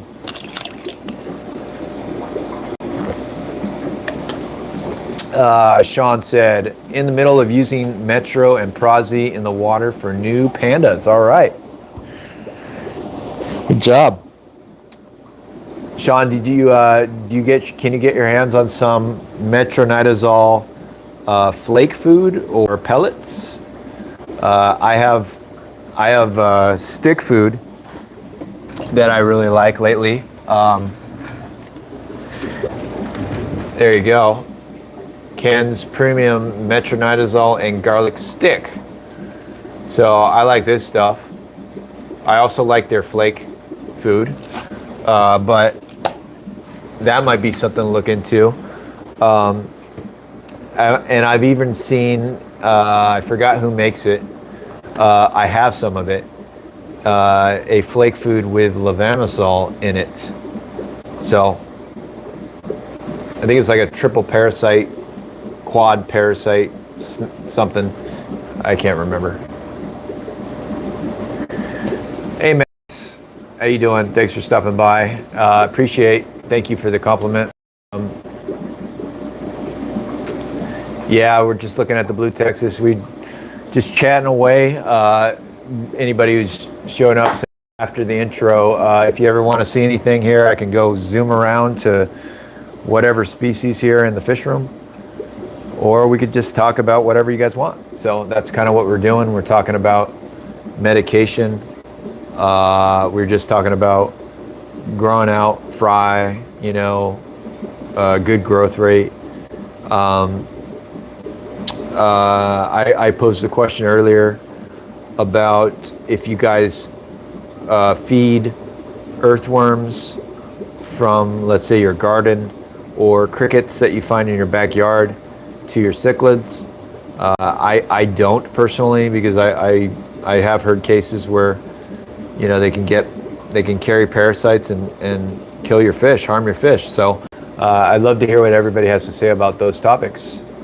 Feel free, speak up, don't be shy. Max said, do you have fry? Yeah, of the Blue Texas, I do have fry, small fry available, Max. If you're interested, let me know. Shipping out some tomorrow. Shipping out some pretty much every Monday for the most part. Pretty consistent. Sean said, follow Corey from Aquarium Co-op's way of treating new fish. I dust the tank with Paracleanse and then do a water change a week later, and then let them rest for 2 weeks, and then dose again in 2 weeks. Okay. I haven't heard of Paracleanse. That's a new product, or to me. I definitely probably want to do some research on that. So thank you for bringing that up. Not really sure what the effect of that is, other than the obvious, to cleanse. Sean said, yep, using Ken's. There you go, Ken's stuff. Ken's fish, good stuff, guys. You know, Max, the garlic, I think the garlic is good for their stomach. I don't stimulates hunger. I think the flavor and the smell is something they like. You know, I got the little garlic liquid. I forgot what they call it. Garlic guard. I think Seachem makes it. And when I mix my own medication, because sometimes, let's say you get a bigger fish, and let's say it's a fish that I've kept here, and he eats otohini, for example, a bigger pellet.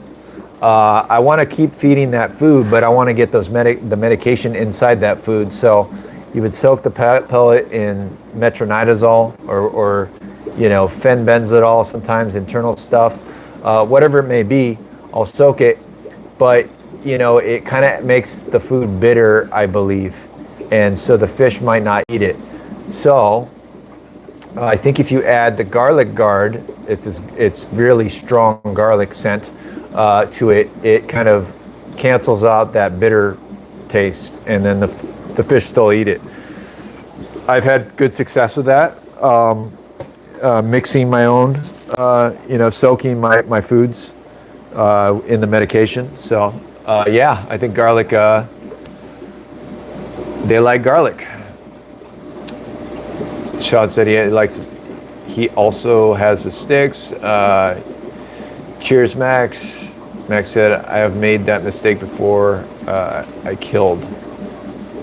Oh, wow. Yeah, backyard crickets, no. Yeah, that's what I worry about. You know, those crickets, who knows what they're carrying. You know, we'd have, you know, we don't get spiders that big at all here in California.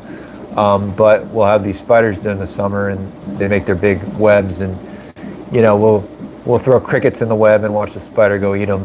But some of these crickets we're finding at nighttime, they're in the gutters and they're everywhere, you know. So who knows what the heck those things have on them. But the last thing I would want to do is feed them to my cichlids. You know, what's kind of scary is, you know, those crickets are in my garage, and you know, they could actually, they have fallen into tanks before, usually the bottom tanks, which are mostly fry. So in some cases, I can't avoid it if they eat crickets, you know. So, but I guess I've been lucky so far, and especially in my outdoor ponds, I'll even get lizards that fall in those ponds, and you know, some of them, if I don't see them, I do check on the ponds quite often, but if I don't see them, you know, those lizards eventually go down. And thank God my cichlids don't seem to have a face for lizards, but who knows if they can introduce something to the water. So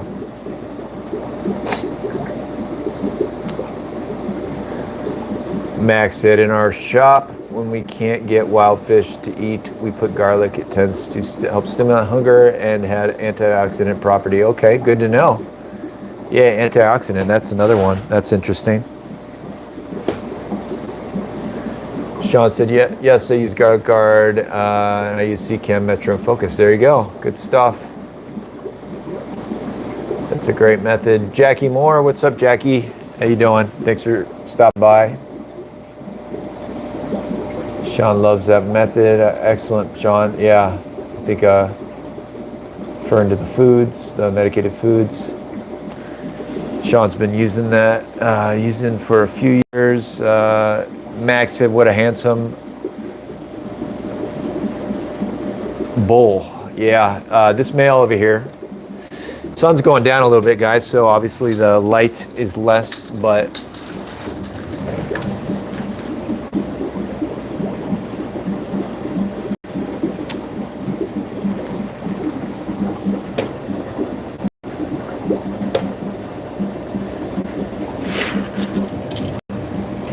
check these guys out a little bit up close. The male back there.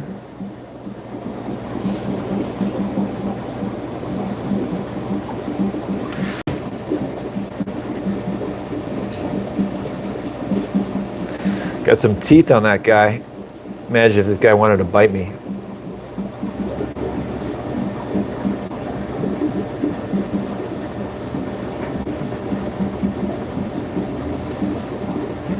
Anyways,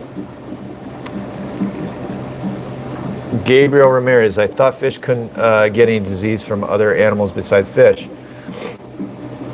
Yeah, Gabriel, I know, you know, kind of want to, that's why they, I think, freeze dry some foods is possibly to kill anything, which is why I think the bloodworms, frozen bloodworms in like the cubes and the sheets, I think those are typically safe because, you know, I think in theory, it kills anything that's on there.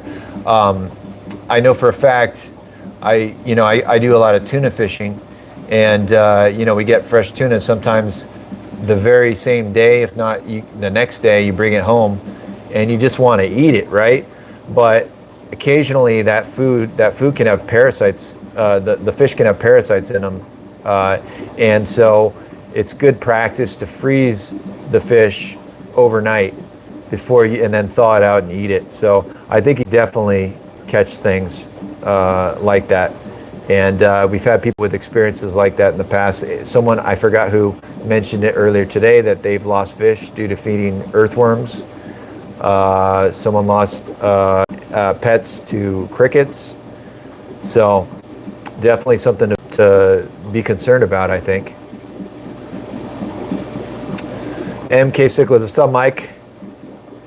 Pear cleanses both Metro and Prazi together. Okay. I see. Fritz also make Expel P now, which is Levant. Okay, yeah. Expel P, that's right. I actually bought the one from, God, who was the brand of Levamisol? It was a different brand. but I did see the Expel P version.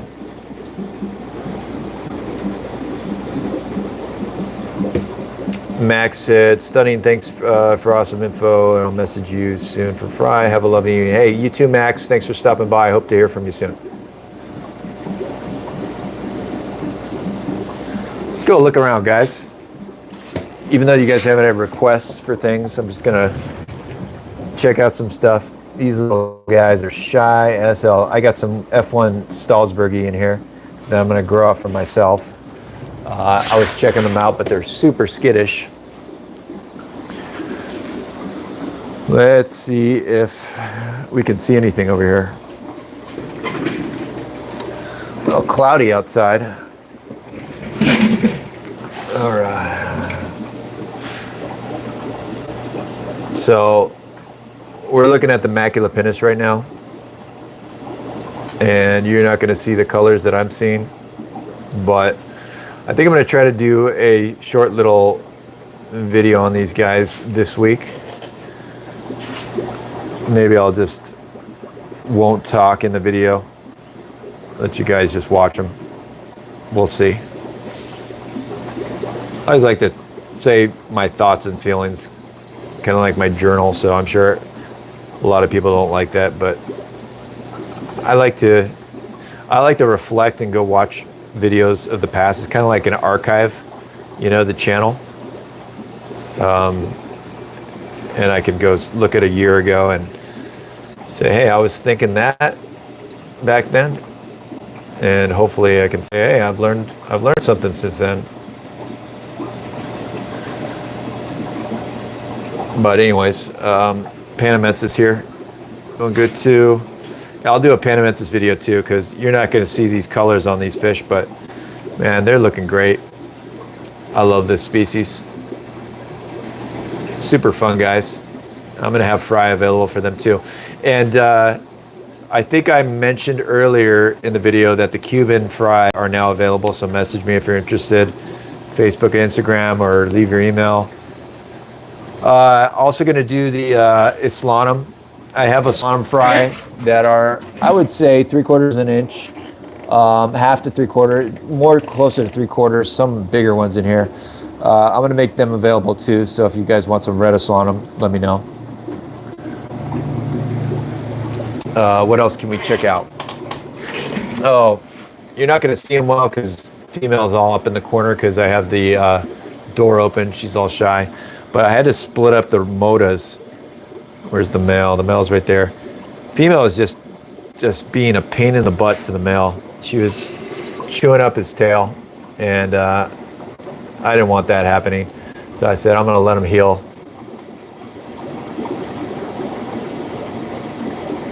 So, Cubans. Female looks like she might come into breeding a little bit. Hopefully soon. We'll see.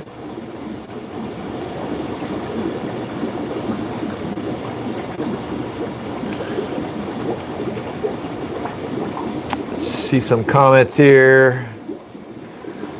Don Mitchell's in the house. What's up, Don? How you doing, Don? I just mentioned, speak of the devil, Don, I just mentioned the Islanum that you wanted. The fry are available. So let me know, Don. I think you were waiting on those. They're small, but I think they're good for shipping. Get a little warming up a little bit too.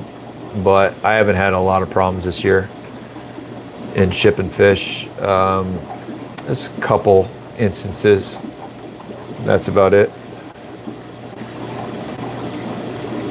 If I can get some of these macula pinus breeding, that would be great.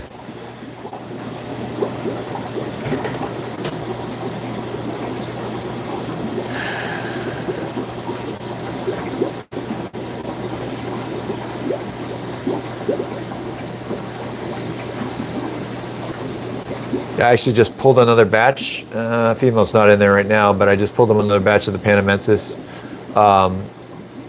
And they're little tiny wigglers. I could try to focus on them in the breeder box, but we won't even be able to see them.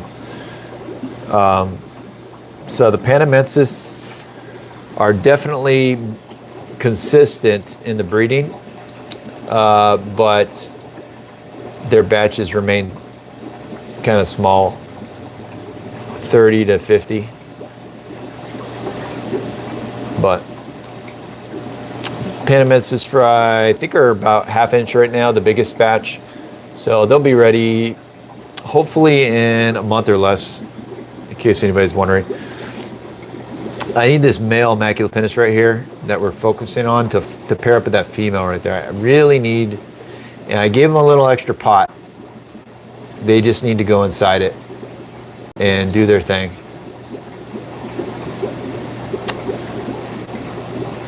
Come on, follow him in, female.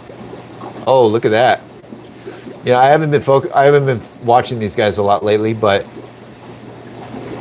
maybe, just maybe, she might be getting big enough. There we go. Look at that, guys. Head shakes. Let's hope this male wants what she does. Hopefully they want the same thing. That's really cool. I haven't seen that. I'm honest, guys. I just put up this pot. I ordered this pot from Ken's Fish, and I just got them like a few days ago. I only had one before this. That's what I was using for the Panamensis. I just bought one of these to try it about 6 months ago, and the Panamensis love it. And I said, man, I need to get a few more. And Ken's Fish has been on back order for these pots for months. And finally they got them, and I ordered 4 of them. And so I just threw this pot in there, and I just noticed a little bit of head shaking, a little bit of potential right here. Oh, this is cool. I'm excited. Might need a little more time to come around. But if this does happen in this tank, I'm gonna have to shut it down real fast and take out the pot, because you know the Panamensis breed every 2 to 3 weeks, literally. They spawn that often. If these guys are going to control the other side of the tank with fry, God help the rest of the fish. So, you know, but what's working really well with the Panamensis spawn, and it's the aggression level is up 10 times. It's crazy. You know, they're mean, they're ruthless to the rest of the fish. But I pull the fry out and it's gone. Like sometimes that aggression stays because the mother still acts like she's breeding. Now I make sure I get all the fry out, and it gets back to normal. Yeah, see, even that maculopinus is pushing around that Panamensis. It's something's gonna happen in here. Fingers are crossed, guys. Whoops, I just bumped the tank with my knee to try to check out the comments here, guys. Let's see. Don Mitchell said, the one I got from you still fight running from male. Yeah, Don, that's welcome to the world of Islanum. If you don't have a colony or a group, you got crazy aggression. Even in the group, its aggression is just kind of masked by the colony spreading the aggression. And Don, you watch my videos, right, Don? Why do you think I had the group with the Islanums primarily, and you never really saw me with a pair of Islanum undivided? It's for that purpose. Islanum, I have never been successful keeping them without the male killing the female or being too aggressive. So it's just something that comes with the species. Incredibly amazing to watch them, but you got to have a group, Don, I feel. And then once they get too big for your tank, you're going to have to make a decision and keep the pair and keep them divided. That's just my advice. Joel T said, I like those Yeah, man. Joel, I really like these. Beautiful macula pinus, and if I could get a batch of fry, I would be really happy. Old Lady Fish said the ones I got from you are looking good, about an inch now. Okay, great. The Panamensis, I'm assuming. That's awesome. Yeah, they're wonderful species, and aggressive. If you can tone that aggression down, I think you're gonna really enjoy them. But the group thing is gonna be awesome. Yeah, Joel, head shaking, right? Come on, fingers are definitely crossed, Joel. Ryan G, how you doing, bud? Awesome on live stream. Thank you very much. It's nothing special. We're just talking cichlids, fish we love, and right now we're just watching the macula pinus. Rob's Aquarium Room. What's up? Good evening, Rob.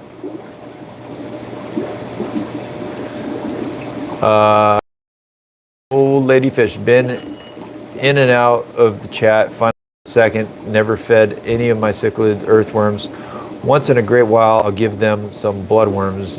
No bugs for my fish. Yeah, it's kind of my routine as well. So,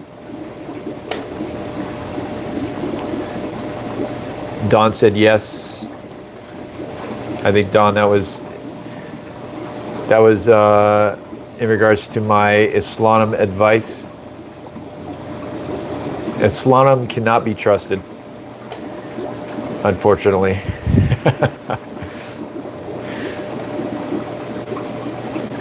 Yeah, Don, I have really not dabbled in the hybrid realm, man-made hybrid realm, I guess you could say.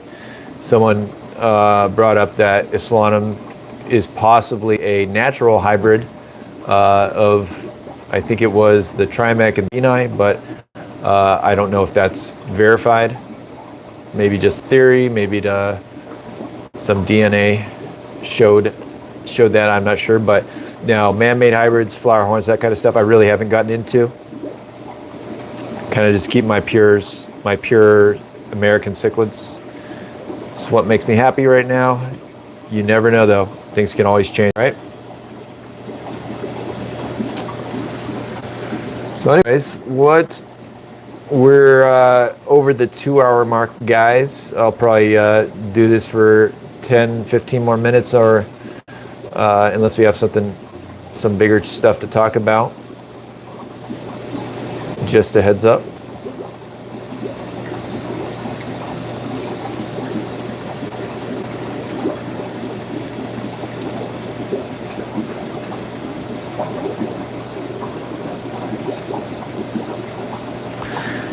Yeah, I was even thinking about potentially if I can clear up a 75-gallon.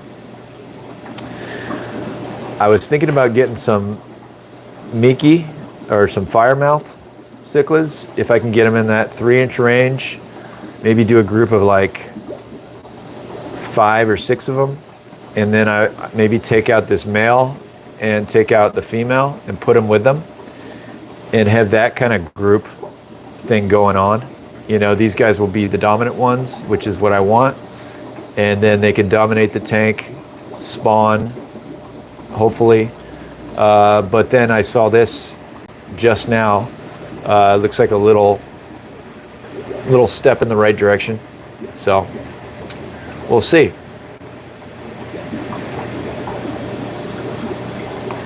Nate Key, what's up?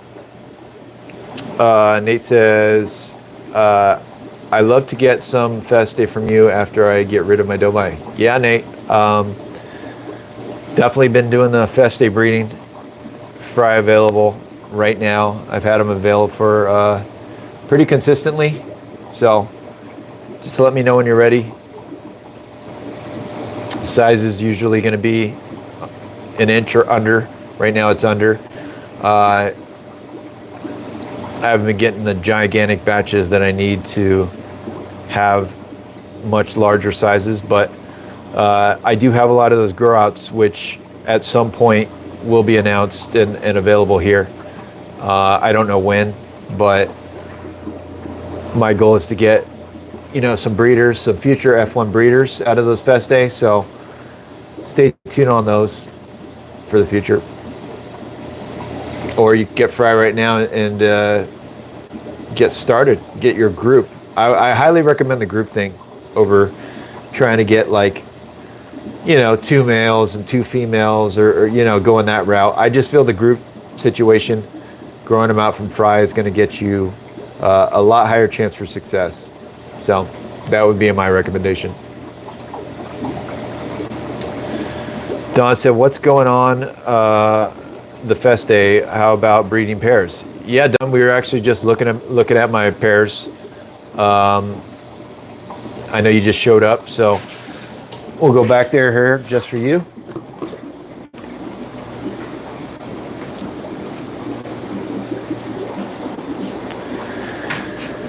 All right. There he is. So Don, big guy's doing good.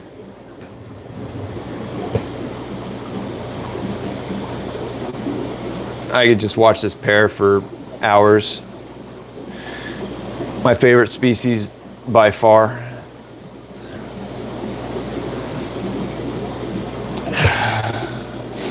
And it looks like the female might be gearing up to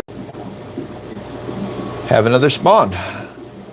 So, it's funny. One of the things that I had to actually think about lately is because they had their first unsuccessful spawn about a month ago. And this pot at some point is probably going to be a little bit too small for this male to get into if I want to continue breeding this pair. So I'm really going to have to think about, I do have one much larger pot, only one of them that I could potentially use, but yeah, that's something I don't have to worry about too often. Most of my cichlids don't get, are not in that 15-inch size. But this male, I would say, is probably that 12 to 13 inches. And I'm going to have to start thinking about that, I think, going forward. This guy's got his big lips here. My buddy came over the other day. He said he noticed it too. He's like, damn. He's got like those big lip red devils. Definitely has a pair on him.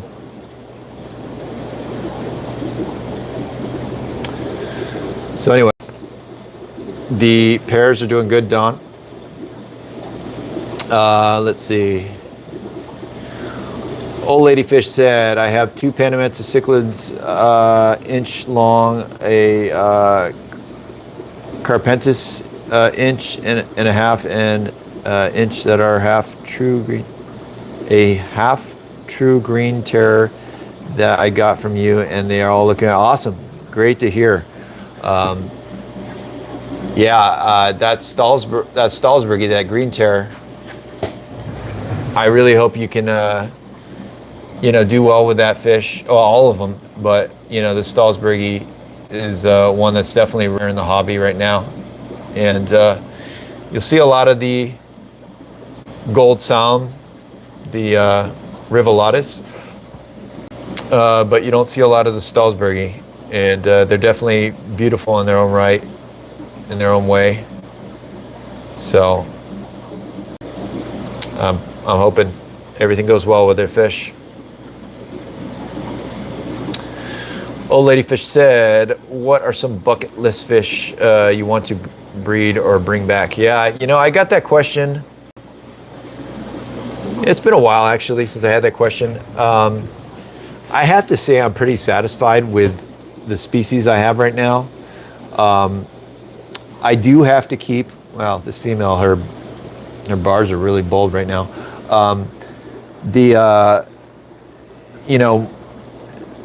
I'd say about 60% of my tanks, if not more, are devoted to fry and breeding, growing out fry, and only about 40% are to the breeders and the show tanks. So it's, I can't really do more than 8 to 10 species at a time in my fish room. Especially considering I try to keep multiple pairs of the species I really want to focus on, like Festae, Carpentis. So,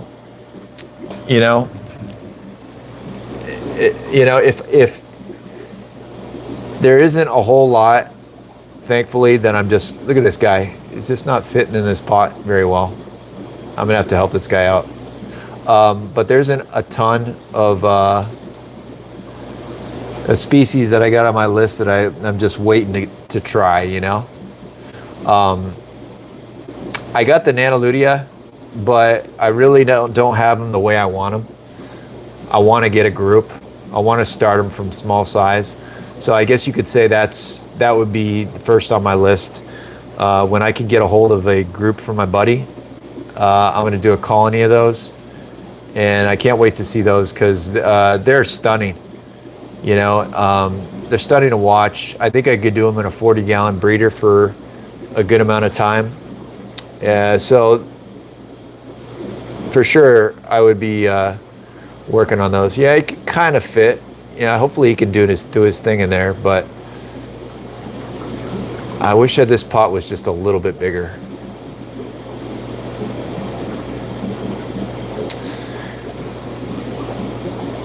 Yeah, he's making sure there's no gravel in there or whatever he's doing. Don said 9K. Okay. Jolty said, love my Salisbury. This is a great species to keep. I love mine too.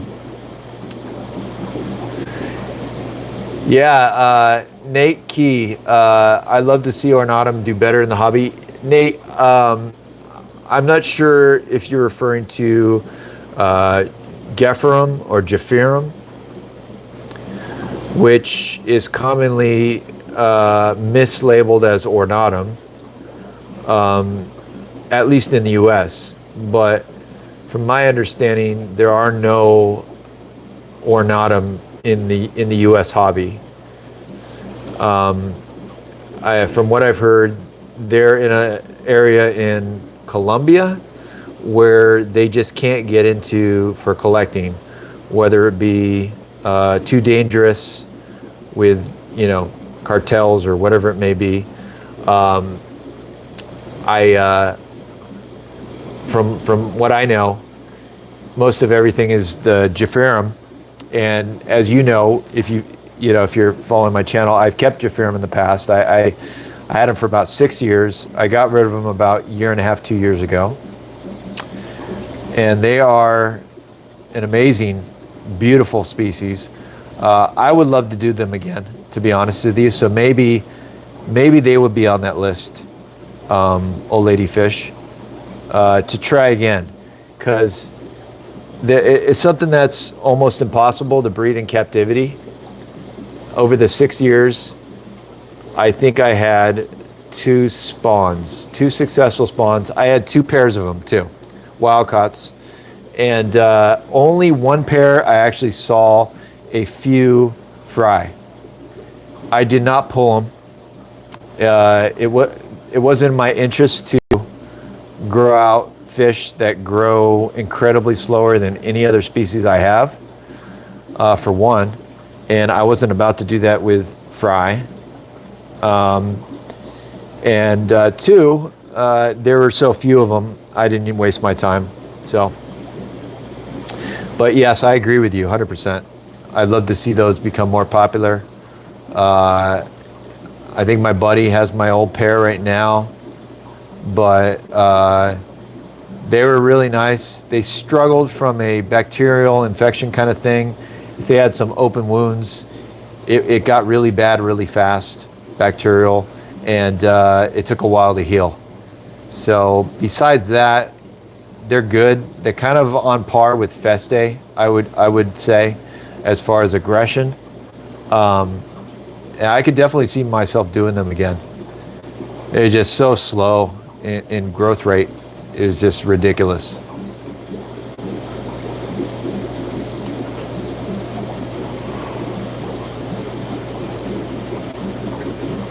Yeah, old lady fish. I tried the yellow labradins, Herictis labradins, and they all died in less than a month. Bloat. That was sad. 1.5 to 2 inches. I was really excited. My dreams are crushed. But you live and learn. I probably should have done a little more research on those guys, but there's no learning like learning for yourself, right? And I definitely learned.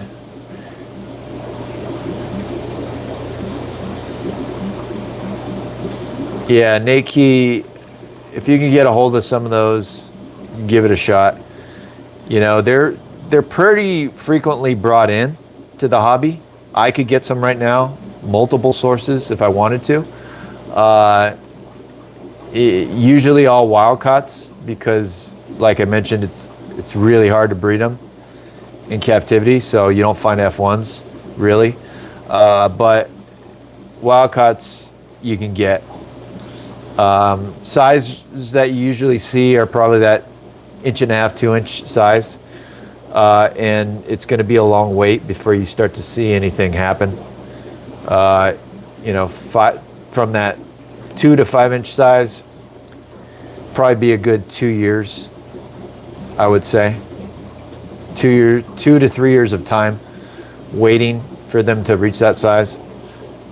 It took me a while. I got mine at less than an inch or an inch. It took a long time. So, but definitely worth it if you're a Mesoheros guy. If you love your Festae, if you like your Atros, I think you'll love your Japheris. And definitely try to do a group. I think that helped a lot. So, Don, we're actually talking about the correct name of the species is Japheris or Japherum. And all you have to do is go look back on some of my old videos, Don, on YouTube. And I think the very last video I did was called A Tribute to Japherum. So go check that out. I did my Japherum from small sizes all the way to their largest size, and their colors are just fantastic. And when they bar up, when they're around breeding mode, they bar up, they look like a Festae barred up. Just instead of red and black, they look yellow and black, like kind of like a bumblebee kind of thing. They're incredible. And even their non-breeding dress is beautiful. It's just an amazing fish. You're really making me want to get some of those right now.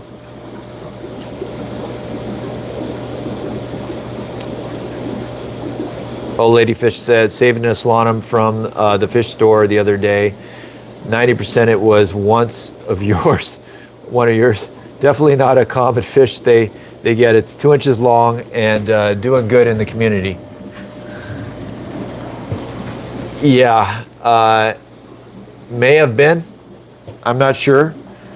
Definitely not a common species you would see at a fish shop. I haven't really been getting too many of my fish have not been going to local fish shops lately. You know, I just have not had the quantities to distribute to them, which is fine. I think it's a good thing, because I would much rather, you know, ship directly to hobbyists.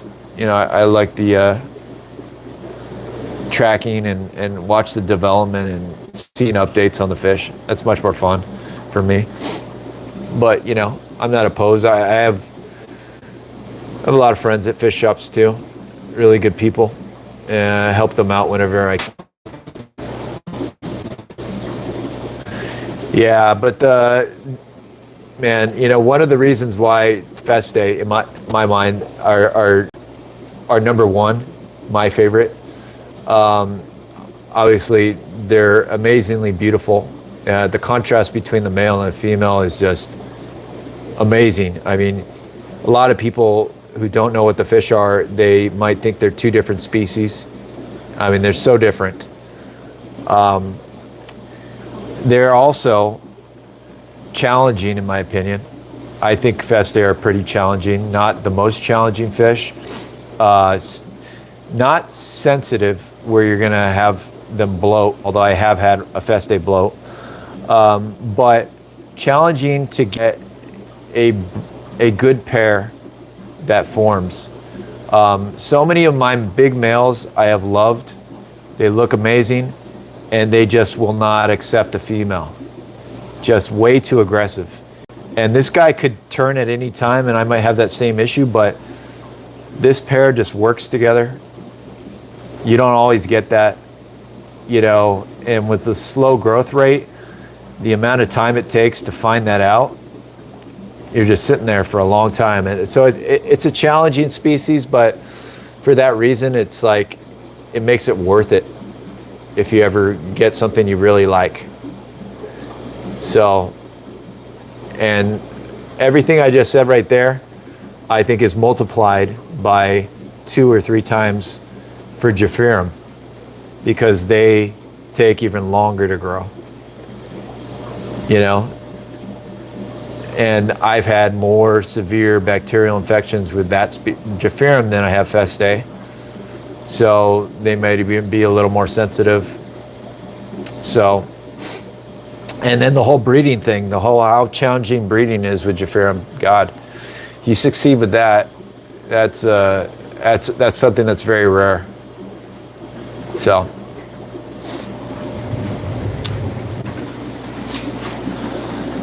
anyways, guys, we'll go look at the little grow out Festae a little bit more before we leave.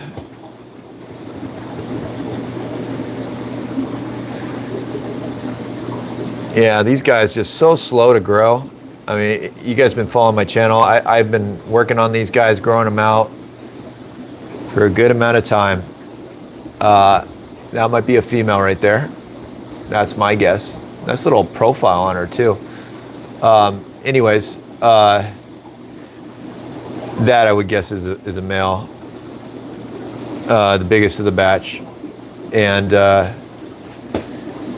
they take their sweet little time to develop,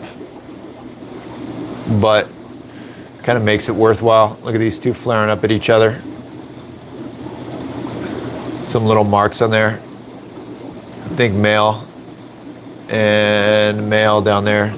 They were fighting with each other. So, Festae are fun, but you gotta have the patience for them.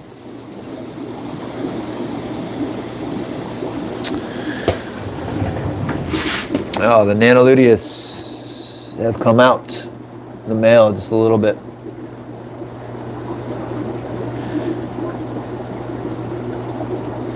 Anyways. All right, guys. We definitely went over on time.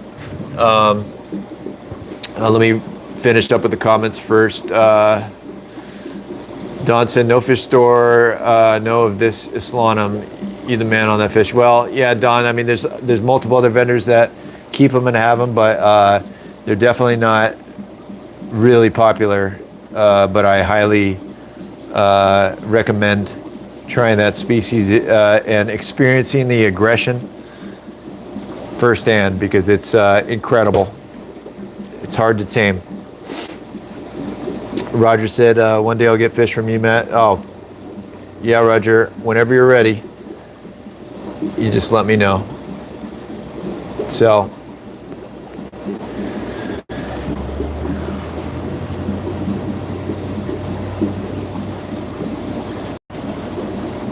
mythical. How long would you say Stalsberg take to get the white tips on their back fins and bright coloring? You know, I'm trying to remember, because I got my original wild caught group when they were 1.5 inches, and yeah, you could not see the white really on their tail.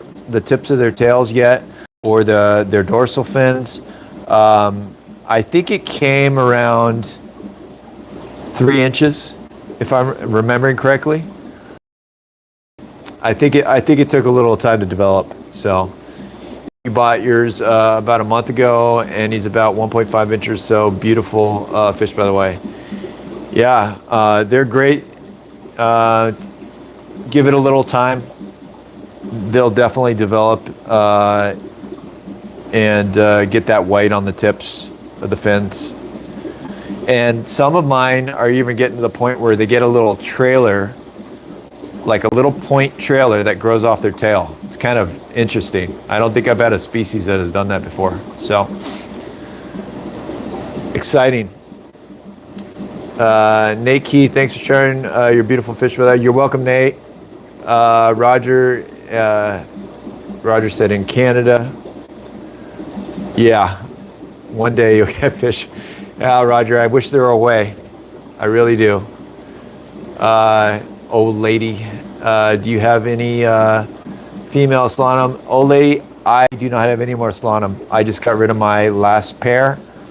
I'll post some pictures of the pair up on Facebook and Instagram pictures, but I shipped those out on Monday, and they arrived safely. So I only have small fry Solanum right now, and I may or may not do the whole grow out thing again, where I'll develop pairs and then I'll distribute the pairs. But as of right now, I have small fry that are available. So yeah, the females are amazing.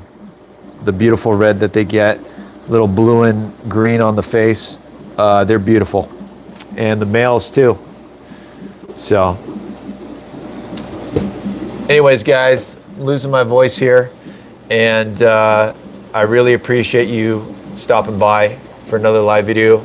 It was a lot of fun, good conversation, and it's getting dark in here. We're not going to be able to see fish much longer, and I'll definitely try to do another one of these.